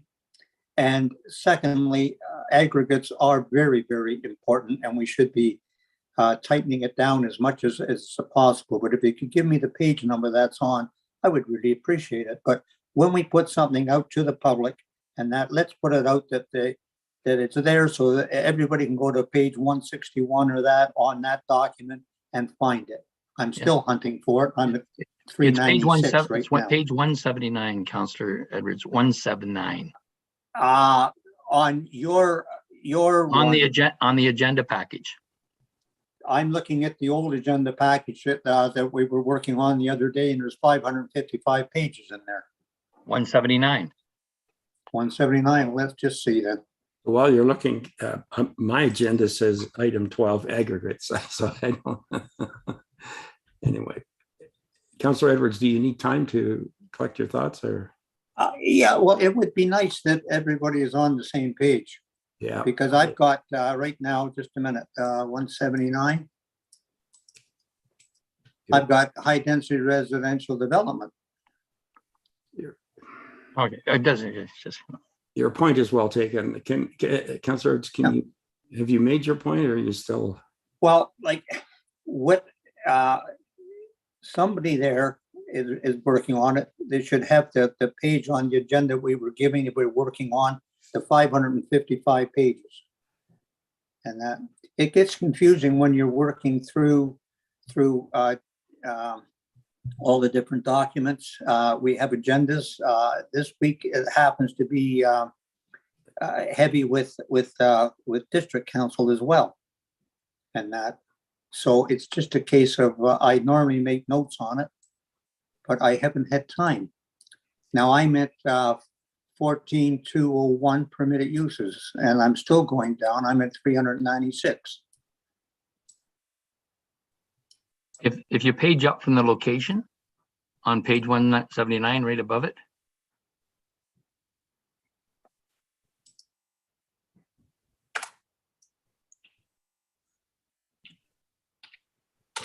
It is the tracked changes version of our 555 Okay, page agenda, in case there's confusion. So it is page 179 of the 155, but it's the track. Okay, Yeah. I've got it now. Thank you. But if the public are switching between 3 or 4 agendas that we've been sending out, it does get very, very confusing, I must admit. Thank you. There are 0 members of the public watching right now. Councillor Roberts, did you get your question answered? Sorry, you're muted. I'm used to it. A meeting we just talked. I got some really good feedback and really clear understanding of why it needs to be in there. Yes, definitely. Okay. But I'm thinking of, as Councillor Nishikawa said, and maybe I'm not, I'm putting words in her mouth, but it's how's this going to be interpreted? So I think and I know it when I read that. I don't think it's an objective. I understand it to be a clarification. So maybe it should be moved down into the body of the report. And I'm splitting hairs, which you don't have a lot to split, but I think that's my point. But if you want, if we leave it, if the consensus is to leave it in, I'd go with that. But I would. I'll go one more time to see if Nick, do you have any thoughts on what was just said?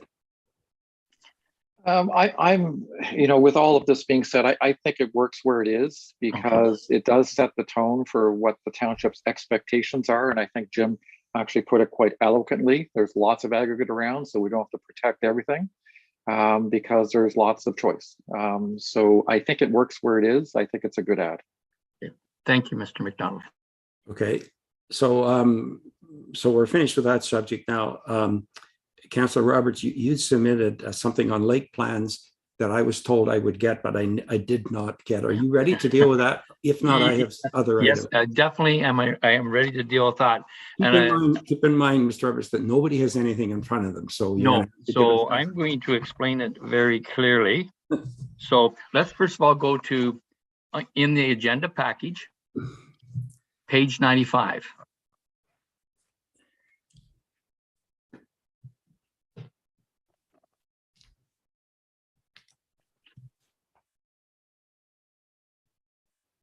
Okay. Now, sorry for not getting this to you. I'd been playing telephone tag since for the last couple of days with Director Pink, and Director Pink is going to speak to this. And last evening we agreed we speak at 8 o'clock this morning, and at that time, Director Pink thought it would be appropriate that I brought this up. As you're aware, I've done a lot of work on lake plans, and indirectly in conversation of when of a group within Ward B, where they're concerned about the lake plans. It was brought to my attention that his interpretation of E10.1 A or B and C, and so when I talked to Director Pink this morning, he said he gave me really the underlying purpose of these sections. And for the small lakes that are doing lake plans, I think it's very important that Director Pink speaks to what we spoke to this morning. Director Pink. Thank you, through you, the chair. I think what the concern was, if I can encapsulate Councillor Roberts' thoughts, is as we've heard when we received public input on Monday, there's a number of different opinions on the lake plan and the engagement process by now what appears to be two associations on Leonard Lake. And I think certain groups or individuals are keying in on language in E10.1C. That's on actually the top of page 96 in your agenda packages on the track change version. And really the key words being affected property owners and supported by a majority. And I think perhaps those are being parsed down a little too finely. I think the intent of these policies are that generally the municipality supports lake plans. We want to ensure that any individual or association that undertakes that process, that it does follow a robust public engagement process and that there is general support for those policies. But I don't believe the word majority was ever intended to strictly be as per the dictionary definition, and that if there's 100 property owners on a lake and 51 support it, the lake plan shall be adopted by council. And if 49 support it, the lake plan shall never see the light of day. I think planning isn't meant to be done by survey, and it's difficult to reach always consensus, but I think council needs to review policies and determine whether they're appropriate for the greater good, and not necessarily leave it to strictly a popularity contest or a strict vote of majority. I think we heard general support for the lake plan policies for Leonard Lake on Monday. And again, if I can speak for Mr. Roberts, Councillor Roberts, sorry, I think it was just a request that perhaps committee look at that language and perhaps give Mr. McDonald direction to perhaps have another go. That is new language. Current official plan simply recognizes lake plans, generally supports them, and lists what matters should be included in lake plans. So we can take another look at subsection C just to ensure that the public doesn't misconstrue that again, inclusion or exclusion of lake plans is strictly going to be done by a vote by the community. With respect to affected property owners, again, on that matter, again, I believe some may be interpreting it that, for example, if we prohibit boathouses, the affected property owners are only those that have boathouses, or if it's undersized lots, it's only those with less than again, 200 or 100 feet, whatever it happens to be. In my mind, an affected property owner, if Leonard Lake Plan is incorporated, is everyone on that lake and frankly in the watershed. So not necessarily just those that may be directly impacted by the policy. I think they're all impacted in some way. So again, just a closer look at that language is I think what the debate was meant to center around, and whether directions given to Mr. McDonald so that we can take a closer look at that specific language. Councillor Roberts. Yes, thank you. Yeah, and so that part of this video can be shared with the small lakes so they know what the intent is here. I'll leave it to Director Pink and Mr. McDonald if they think they need to sort of tweak the text of B and C so that there is no misunderstanding. And I'll leave it at that. Thank you. Thank you. I see Mr. Diamond has his hand up. Yeah, I appreciate Councillor Roberts and Mr. Pink's comments on this. In retrospect, after this plan is approved, we're requiring lake plans to be approved by official plan amendment to be inserted in this plan. We don't need to say anything about the support by the public. You will determine that when you deal with the official plan amendment. And with that in mind, I think you could probably strike that clause about the majority of the affected property owners, because you're going to go through a public process in inserting the lake plans by amendment to the official plan anyway. Councillor Roberts. Thank you, Chair, and thank you, Mr. Diamond, for bringing that up. And I asked Director Pink for clarification on what Mr. Diamond just suggested, because I think the general feeling, and now that I listened to Mr. Diamond, I understand where he's coming from on there, that it's in there, but I don't think the Lake Association quite appreciate what was just said. So, through you, Chair, to Director Pink, can you sort of elaborate on that? Director Pink. And I think through you, what Mr. Diamond is saying is, in the future, if a lake association approached the municipality and wanted to incorporate their lake plan, it would be done by an official plan amendment, and there would be a specific targeted public meeting with circulation to all those property owners likely on the lake, and council could hear the input from that lake community. So I think, correct me if I'm wrong, Mr. Diamond, but you're suggesting perhaps that the language could largely be removed, and in regard to, again, the majority. And again, happy to look at that with Mr. Diamond and Mr. McDonald if the direction from committee is to refine that language.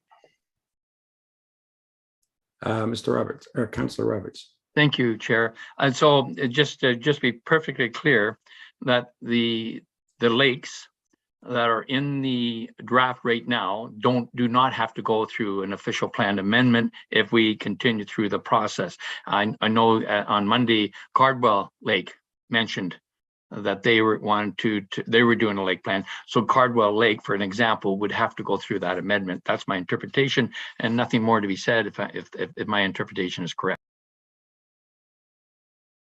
Mr. Diamond nods yes. Okay. So then moving on, the next few items came from me, and two of them don't require a reference, Councillor Edwards, so I'm not going to give one. I think they're general.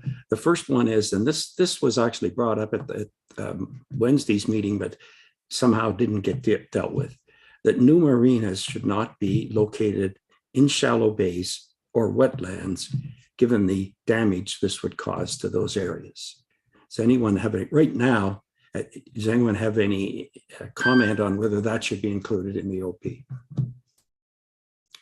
Would one of staff like to comment on that, or?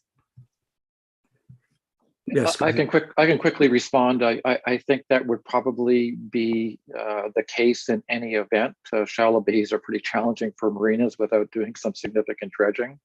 But we could include some direction in the official plan that directs that they not be in shallow bays and in wetland areas, which would be protected anyways, if that provides any comfort. There is a marina development and redevelopment section in the plan. We can add that in there. Would anyone else like to speak to that? Okay, so we assume that will take place. The next item is, and there is a section, but once again, it's just that it's the theory. It's just for staff. It's section F3.4.4.B.4, and basically, this is under the resort-related residential and residential dwelling units in an urban center section, and it states that not less than 50%, and this is the issue, the 50% of the total number of units shall be resort commercial accommodation units. Frank, sorry, prior to the last conversation, there was a hand up, and we missed that. I'm sorry, I missed it. Who was it? Mayor Harding? So go ahead, Mayor Harding. Thank you. And I believe Councillor Roberts also had one on the prior discussion. I thought we had. Oh, I'm sorry. Go ahead. Go ahead. Thank you. So the only question I have on the new marinas and shallow bays and everything else, do we consider a landing potentially a marina or whatever? I just want to make sure, and not to mention, I don't see us rezoning a property to a new marina anyway. So it's kind of a bit of a moot topic, but maybe Nick, just the high end being we're going to put a new marina in someplace. I don't think anyone's going to put in a shallow bay, but who knows? Right. So I would consider marinas to be distinct from waterfront landings and individual access points. So these are commercial marinas. So, and I don't think they would end up in these places anyways, but they're definitely distinct. So we're dealing only with marinas, individual landing points, and waterfront landings. They can occur basically anywhere where it's possible to put them. Thank you, Mayor Harding. Councillor Roberts. Thank you, Chair. Just to conclude the discussion on the lake plans, is it implied that Mr. McDonald and Director Pink would look at those two sections, and if needed, in their opinion, could tweak the wording to make it clearer? Mr. McDonald or Director. Yeah. Or Director, whoever. Well, I can take a stab at it. I wrote those two sections, and my intent was really to provide some parameters around how a council would make a decision in the future about whether a lake plan should be included within the official plan. I agree with the comments made by Mr. Pink. It's not a beauty contest, or decisions made on the basis of 50+1. The lake plan has to be reasonable, advance the public interest, and be supportable. And I think that's a decision council has to make on every case, and is a decision this council will have to make with respect to lake plan policies we're including within the official plan. So it is a judgment call at the end of the day, but it was never intended to be a 50+1 discussion. Never. That makes no sense in a planning world where context is everything. And if it was that simple, we wouldn't be having these long meetings, quite frankly. I'm not sure now. It was Mayor Harding next, or Mr. Roberts, were you finished? Probably go back to Councillor Roberts. I'm assuming he has a supplemental. The only question I'm going to have before you move on to your next topic, Chair Jagowitz, I'd love a page reference to what you're talking about as we discuss your next topic, please. Thank you. And that was a good synopsis by Mr. Pink. Mr. Pink, sorry, Nick, by Mr. McDonald. But I guess the question is quite simple. Does this committee give the decision to Mr. McDonald and Mr. Pink to possibly, if they think needed, retweak the wording in those two sections, E10 1C and B?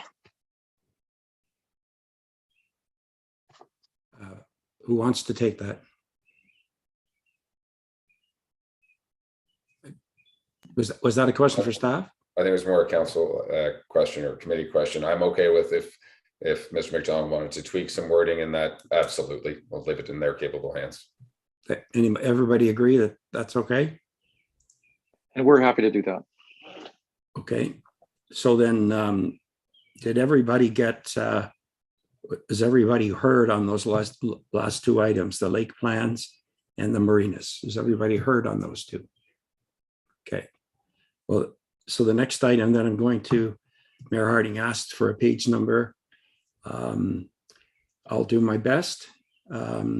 It's quite a reference, so it's actually on page of the edited one. It's on page 110 of 257, and it's the paragraph just before the word servicing, and what it's talking about. You'll see there's a change there, and what it essentially is saying that 50%, only 50% of the units in a resort commercial development have to be commercial units. And you'll see that's changed from 70, which was what was in it originally. And the 70 was what was agreed on the Minett situation. So the question is, why was it changed to 50? And is that the appropriate number? And I know the answer will likely be to conform with the district official plan, but it's my understanding that our township plan can be more restrictive than the district plan. So I wonder if staff would just deal with that, Mr. McDonald. Yeah, very quickly. Currently in the township's official plan, it is 50%. So there is a specific policy right now in the township's official plan, which allows for 50% to be not resort related. And in my thinking of it, we're being very restrictive outside of urban centers and community areas with respect to resort development requirements. And my simple thinking is that we should be more flexible in urban centers where we want to see things happen. So that's why I've just brought it back to where the existing policies speak to it right now.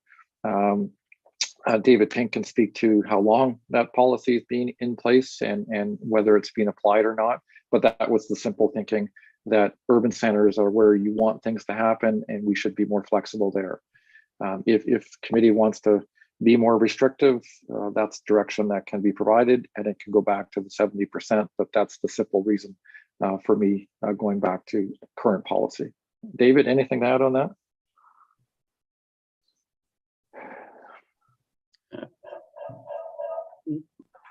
Thank you, through the chair.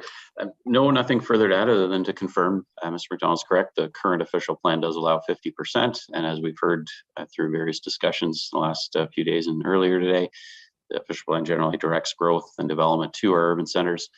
So certainly looking for a direction from council, whether you're the planning committee, whether you wish to keep it at the 70% or the 50% that's in the current official plan. Does anyone want to comment? I don't see any hands. While I'm waiting, I'll just ask Mayor Harding. Yes. I'll just ask a question, David. But the 70% remains in the non-urban areas. Is that correct? Just to be clear, the 70% I think is really just Minett Resort Village. We don't have that same type of policy applying anywhere else, other than we have the occupancy restrictions that are proposed across the board. Outside of the Minett Resort Village that are unique to areas outside. Okay, so residential component of a resort is only permitted in an urban center, and this allows for 50% to be residential. Mayor Harding. That's correct. Thank you. I'm okay with the 50%. I think it's certainly is what we've been doing, conformed with district, and understand that in that urban center, we've got a lot more commercial activity going on anyway, that would balance out that it's going to be a 70-30 split at the end of the day, because predominantly the urban centers are more commercial nature. So I'm okay with it as it is. Thank you. Anyone else have a comment? It sounds like it stays as is. So the last item I have on my agenda, and I'm happy to add other items if members have them, is I'm sure I'll be asked for the page number. So it's actually F342J, and I'm just looking at F342J. There's a lot of F342J. It's on page 107 of 257, and it's a paragraph that I don't understand.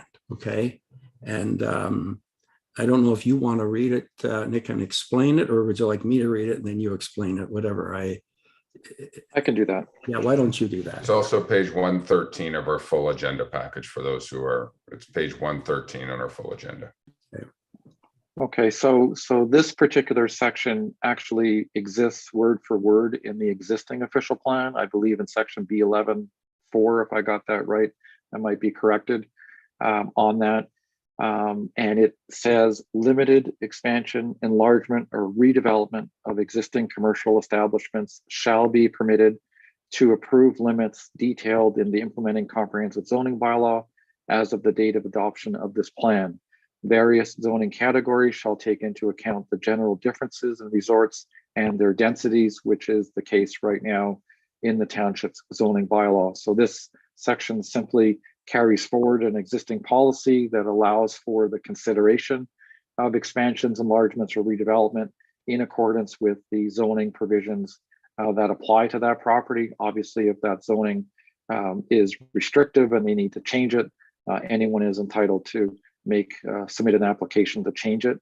And then the section references what the bylaw already does, which is categorize the different types of resort properties based on density and so on in the zoning bylaw. So it's kind of a benign section, but it's something that we thought was necessary to carry forward because it is in the existing official plan. David, do you have any comments or additions to that? Yes. Thank you. Just confirming again, that is word for word in the current official plan. And I think there was direction submissions from the Muskoka Lakes Association, Friends of Muskoka, to carry forward certain resort policies. And this may have been one of them and where that's stemming from. I agree with Mr. McDonald. It's somewhat benign. To be honest, the first sentence is somewhat odd. I don't know how an official plan would not allow development up to approved limits in a zoning bylaw. If the zoning bylaw allows it, then an owner can get a building permit accordingly. I think the second sentence is somewhat helpful. As I think councillors are aware, our zoning bylaw categorizes all resorts into 4 categories based on their size, their access, which lake they're on, historical scale of development, et cetera, and I think, and then assigns density classifications to those 4 groups. And I think that is a helpful framework. It has, I believe, worked over the years, been in place for many years. And I think it's helpful to have policy that recognizes that and looks to continue to categorize those resorts in order to control density. But largely a benign policy. It was carried forward again at the, I think we did a review based on the Muskoka Lakes Association submission to carry forward pertinent current official plan policies regarding resorts. Does anyone, Mayor Harding? I guess just to word this another way, if I may, this language basically says if somebody's got something already approved in the way it's been done in the zoning bylaw, we're carrying it over. Yeah. So, and that's what I would characterize as grandfathering, which is sometimes can be tricky. If David, if I may be wrong, but if the MLA did not ask that to be back in, would you then reconsider? I believe they did not, but would you mind, let's just take this offline. Would you mind just looking into that? Because you indicated the first sentence probably doesn't accomplish anything. I don't think it's good to have things in your official plan that don't accomplish anything, do they? So, but what, I don't know, does anyone else want to speak on this? This may be too narrow a subject. You may just want to take another look at that. I believe it's MLA who are saying they don't understand what that's saying. So if I can make a quick suggestion, I'm going to just say, let's take the first sentence out and just leave the second sentence in there, just to because the mayor is absolutely correct. If the zoning permits something, it's going to happen. Yeah. So it is kind of benign. So let's take that first sentence out because it is confusing. Leave the second one in because that's what the zoning bylaw does right now, and go on from there. Is everyone okay with that? Is anyone opposed? Would anybody like to speak to it? If not, then that concludes the list I have. Is there any member who would like to bring up anything else? Councillor Edwards, or is your hand up? Yes, go ahead. Not Edwards, sorry, Roberts, excuse me. Apologize. Thank you, Chair. I don't want to bring up any new items. I just want to wrap up comment and question. So whenever the questions are done, please come back to me.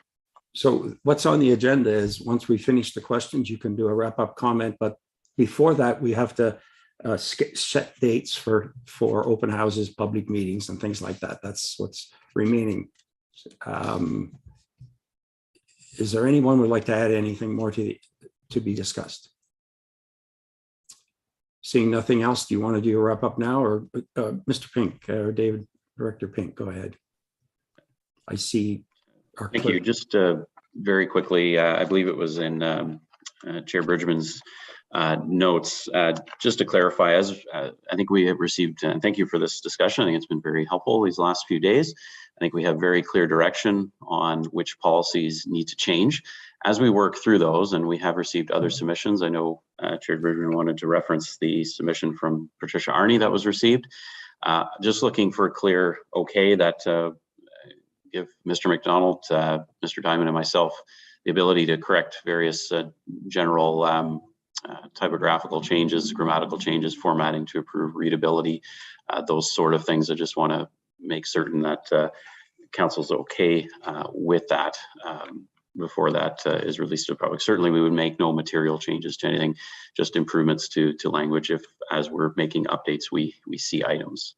And then I did want to, I think you refer to that, Vice Chair Jaglowitz, if I can speak to the dates a little bit further, but I'd like to just be certain on the dates. And then I did have a new business item as well, if I could add. Director Pink, can we deal with your first item first? Does anyone have any objection with staff making grammatical errors and so on? Okay, and I add my agreement, and things such as David has been pointed out to me that words that are defined should be in capitals and things like that to make it a better document. That's so. I think you have the committee's and the correct references that are incorrect or misleading. Yes. So go ahead then, David. Thank you for that. So in regards to dates, I think we had a good discussion. I believe it was at the on the Monday meeting. We keep in mind if the resolution as drafted is currently approved to endorse circulating this for public and agency comments and to schedule a public meeting. We did have a brief discussion, and the Planning Act requires a statutory open house. I believe council would not attend that. That would be done by staff and the consulting team. I think we're looking that it's possible the first week of August. And the public meeting, the direction we received from committee was that an in-person and a virtual public meeting be held, so 2 public meetings. But we didn't really precisely talk about the dates. I think if we want to be able to host that public meeting in August, it would then have to be the second week of August, as the open house has to occur prior, and there's certain time limits prior. And I believe the dates, if we had 2, because that second week is obviously our council meeting week, we would be looking at August 9th, which is the Tuesday, and August the 12th, which is the Friday. Those dates, I believe, work for Mr. McDonald, Mr. Diamond, and myself. They don't fall on a council meeting date. Just want to ensure if there's any significant concerns, I suppose this may be the opportunity for council to, or committee to raise those. Any comments? Mayor Harding. Thank you. Is there a statutory time to for announcement of those meetings?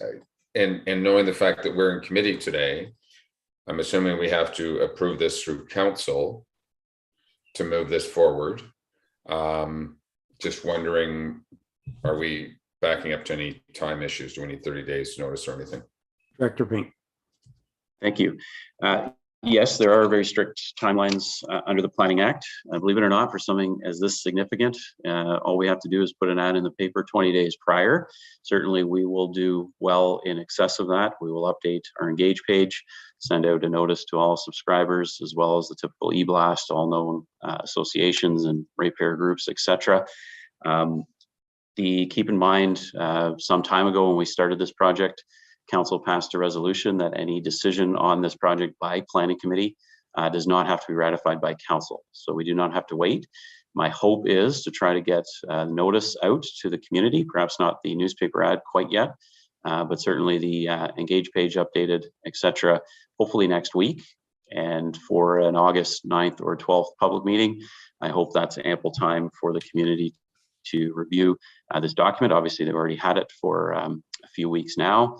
And if we can get that out next week with the changes that we've just received, I don't think, I looked to Mr. McDonald, but I don't think the changes from the last few days should take too long. And we can hopefully get the document out next week, which would give a little over a month for the community to digest. Certainly, we would accept written comments likely for some time after the public meeting as well. So that is the intended timeline and process. Any comment on that? I see Councillor Zavitz and Edwards. Councillor Zavitz. Thank you. Through you, sir.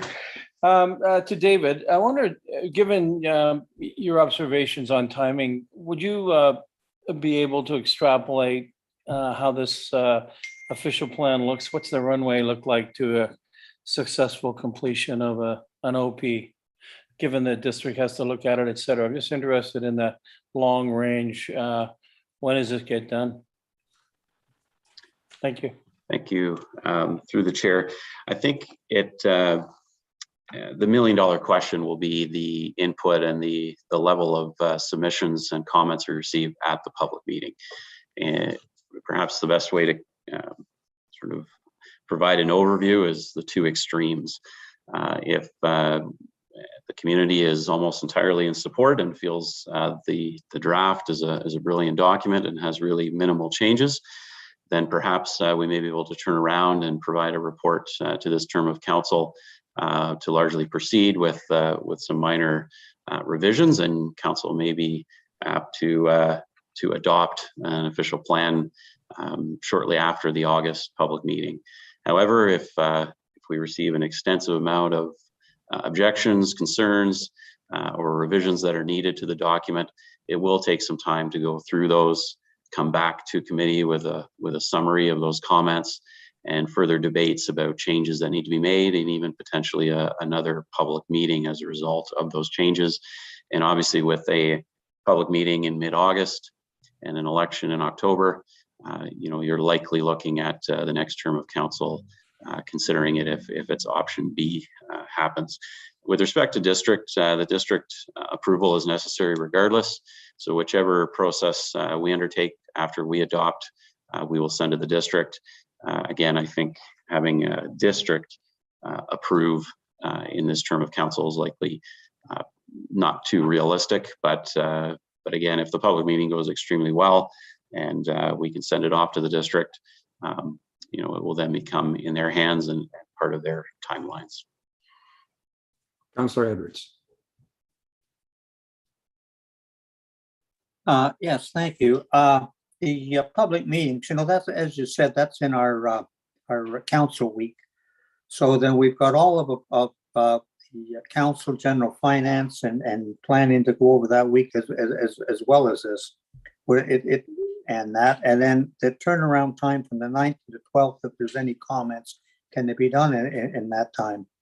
And that I think, and that we've heard complaints from the public that they don't have enough time for a lot of things to actually review it.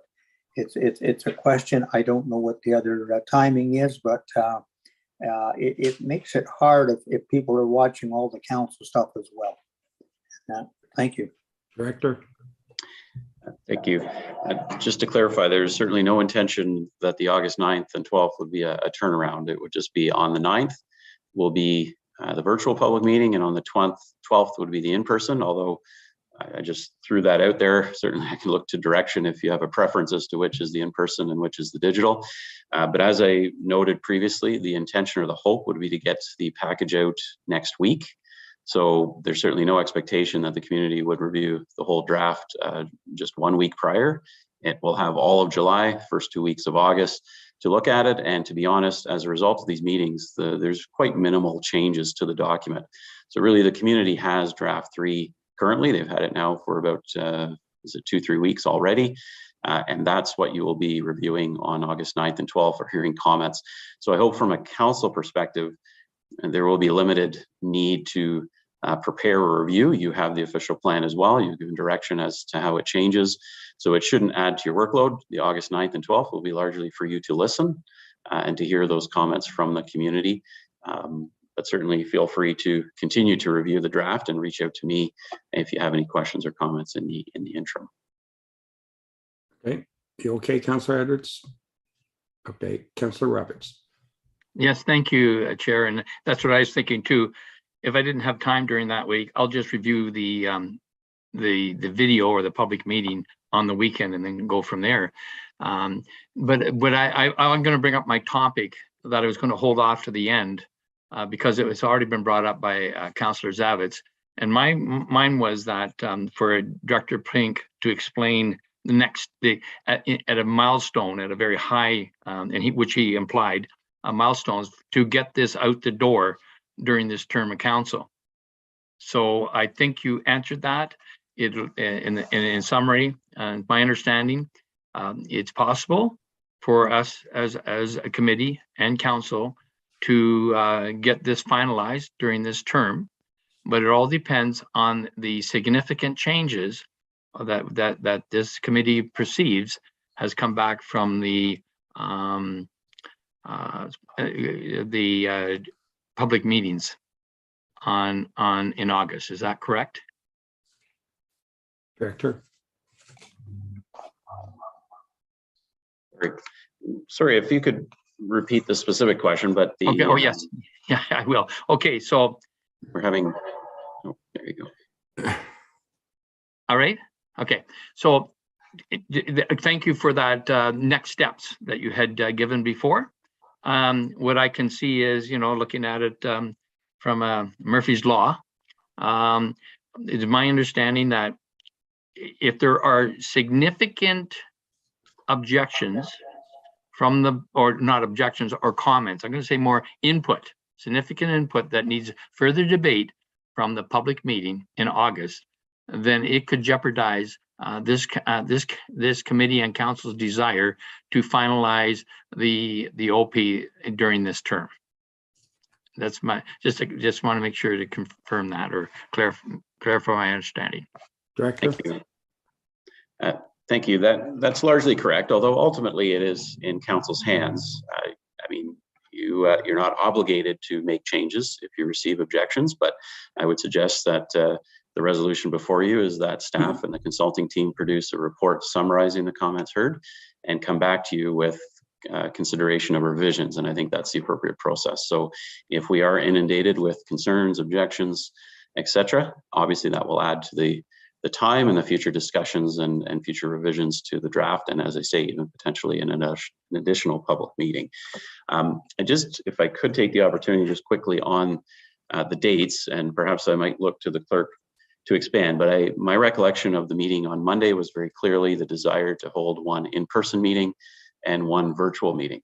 If the ability exists to have an in-person meeting that is hybrid, where members of the community can come speak through Zoom as well as in person, Perhaps there's an ability to just have one public meeting and have the hybrid approach. But again, I look to, I guess, the clerk on the capacity to be able to do that in time for August, and council's or planning committee's wishes on the format of the meeting. But I thought on Monday there was agreement to one virtual, one in person, but staff looks to committee as to your preferred format. So the question to the committee is, if staff can arrange a hybrid meeting, would you be okay with two meetings being combined into one? Could we have a show of hands as to who would favor that approach? 1, 2, 3, no, 4. Sorry, let's do it again. Who favors combining the meetings if possible? 1, 2, 3, 4, 5, 6. Yeah. Okay, clerk, have you seen an indication there? But is it okay? Can we leave that in their hands that they have that option? Or do you want to direct it? I'm happy with it being at their option. Okay, so if there's nothing, Mayor Hardy. Thank you. I think the one advantage of holding two meetings, one in person, one virtual, is the ability for us to interact with the public a little bit more and offering two dates to do so.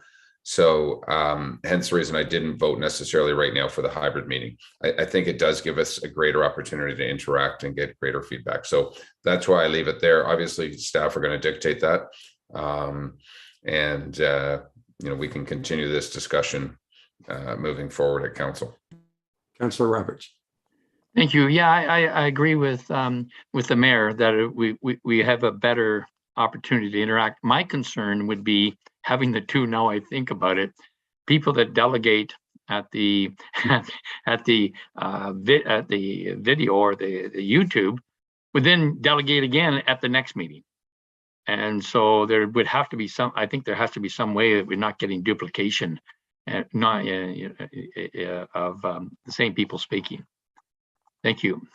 So I think staff has heard that. I'm sure they'll take that into consideration unless this committee wants to give actually firm direction. Mr. Pink, did you want to speak?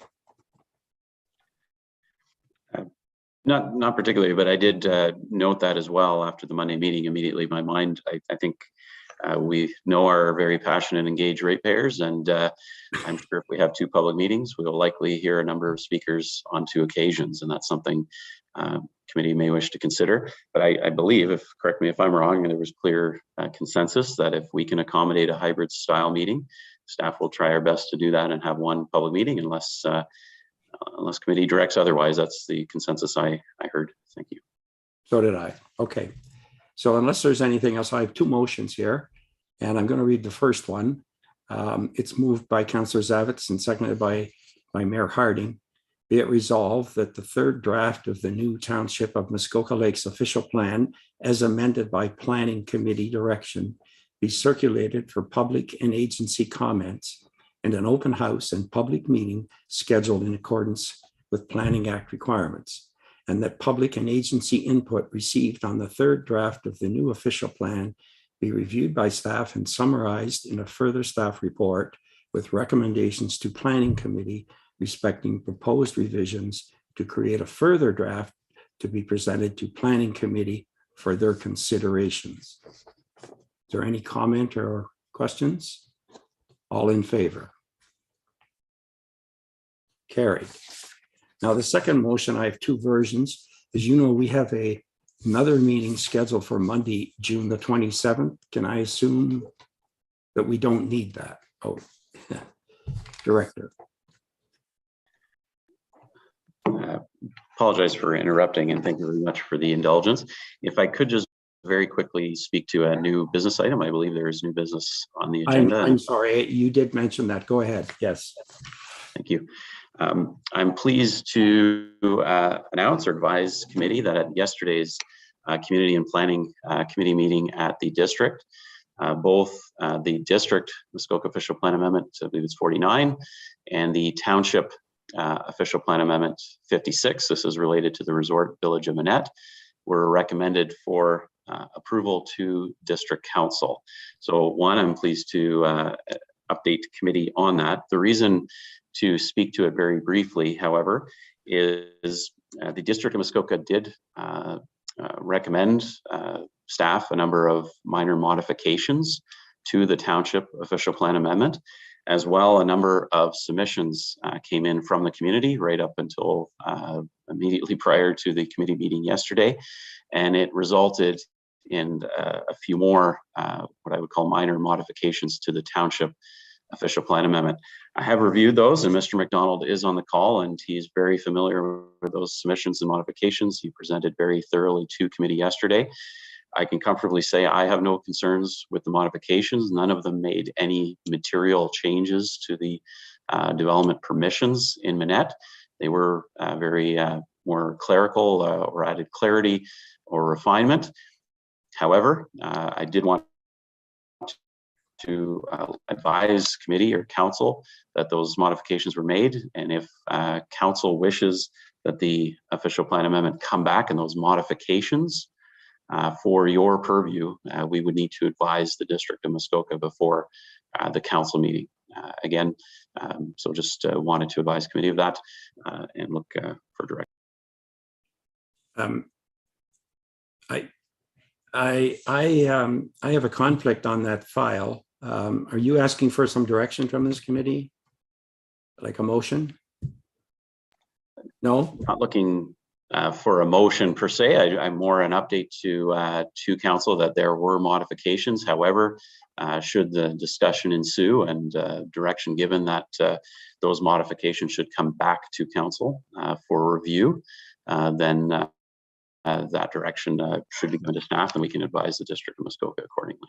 So then I have a question for the clerk. I have a conflict on that file. Should I be stepping down while that takes place, or can I just not talk, or what? There isn't a vice chair to take over.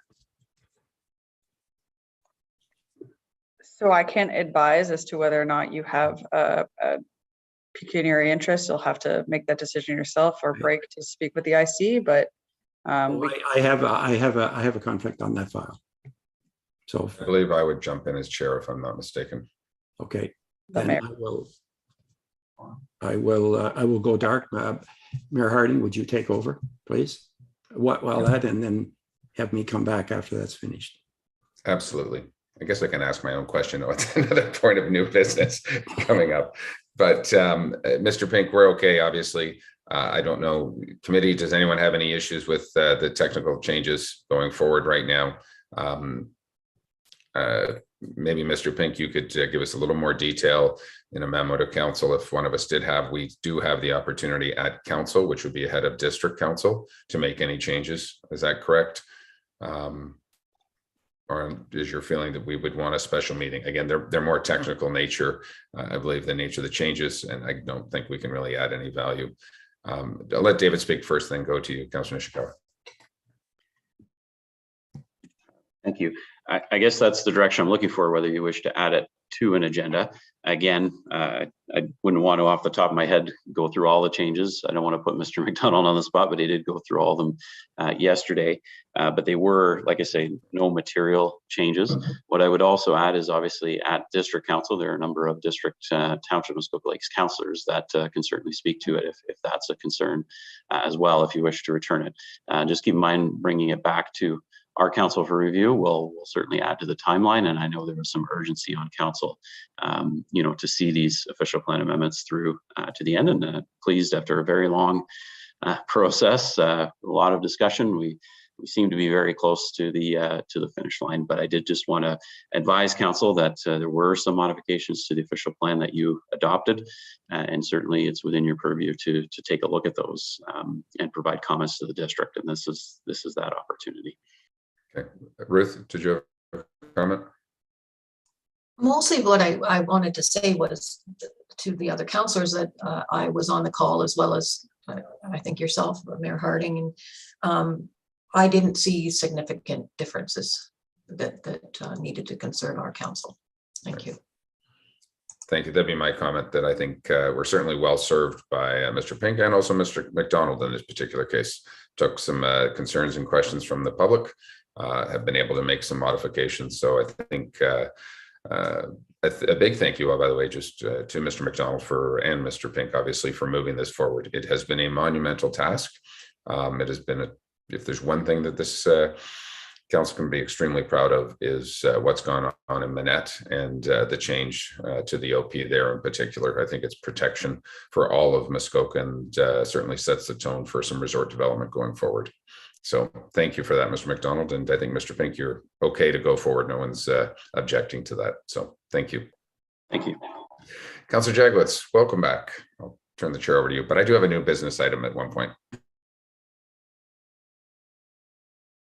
Frank, you're on mute. Yes, I know. Yes, yes, we're at the new business item. I understand you have one. Please go ahead. I do. Just before we adjourn, we had some very good news today for the District of Muskoka, in particular Muskoka Lakes, and I will say in particular for the Muskoka River Watershed Management Plan. And that news is within the last half hour, Graydon Smith has been given the post of Minister of Natural Resources and Forestry. So that is good news for us who shares our concerns about the MRWMP. And certainly we have a meeting scheduled already to discuss this.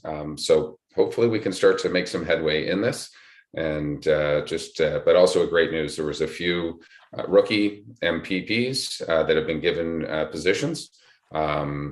And let everybody do their own Google as far as what's going on. I'm sure Emma will also be sending out a note. But great news for Parry Sound, Muskoka to have a cabinet seat. Thank you, Mayor Harding. That certainly is good news. Is there anything else? If not, I have two resolutions to close this meeting. One is we have a meeting scheduled. I see the clerk for. Oh dear. Yeah. So we will no longer need the meeting on Monday through you, Chair, just because we did just pass the motion previous. So if you could read the second adjournment motion, that would be great. That's what I was going to. I thought we had to do something to cancel that meeting. Do we not?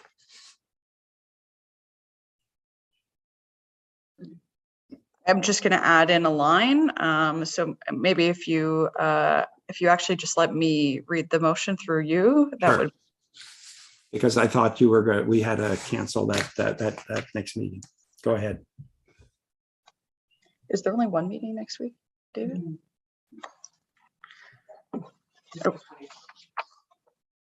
Okay, so I have a motion here moved by Councillor Kelly and seconded by Councillor Edwards. Be it resolved that the Special Planning Committee meeting adjourn at 11:43 a.m. and be it resolved that the regular Planning Committee meeting be held on Thursday, July 14th, 2022 at 9 a.m. electronically from the Council Chambers, Municipal Offices in Port Carling, Ontario, and that the Special Planning Committee meeting scheduled for June 27th be cancelled. You've heard the motion. Any discussion? Councillor Zavitz. Oh, you're voting. I'm sorry. All in favor? Opposed? Carried. So I'd like to, the meeting is canceled, but I think a great thanks should go to everybody who participated in this process. Staff, councillors, and the public.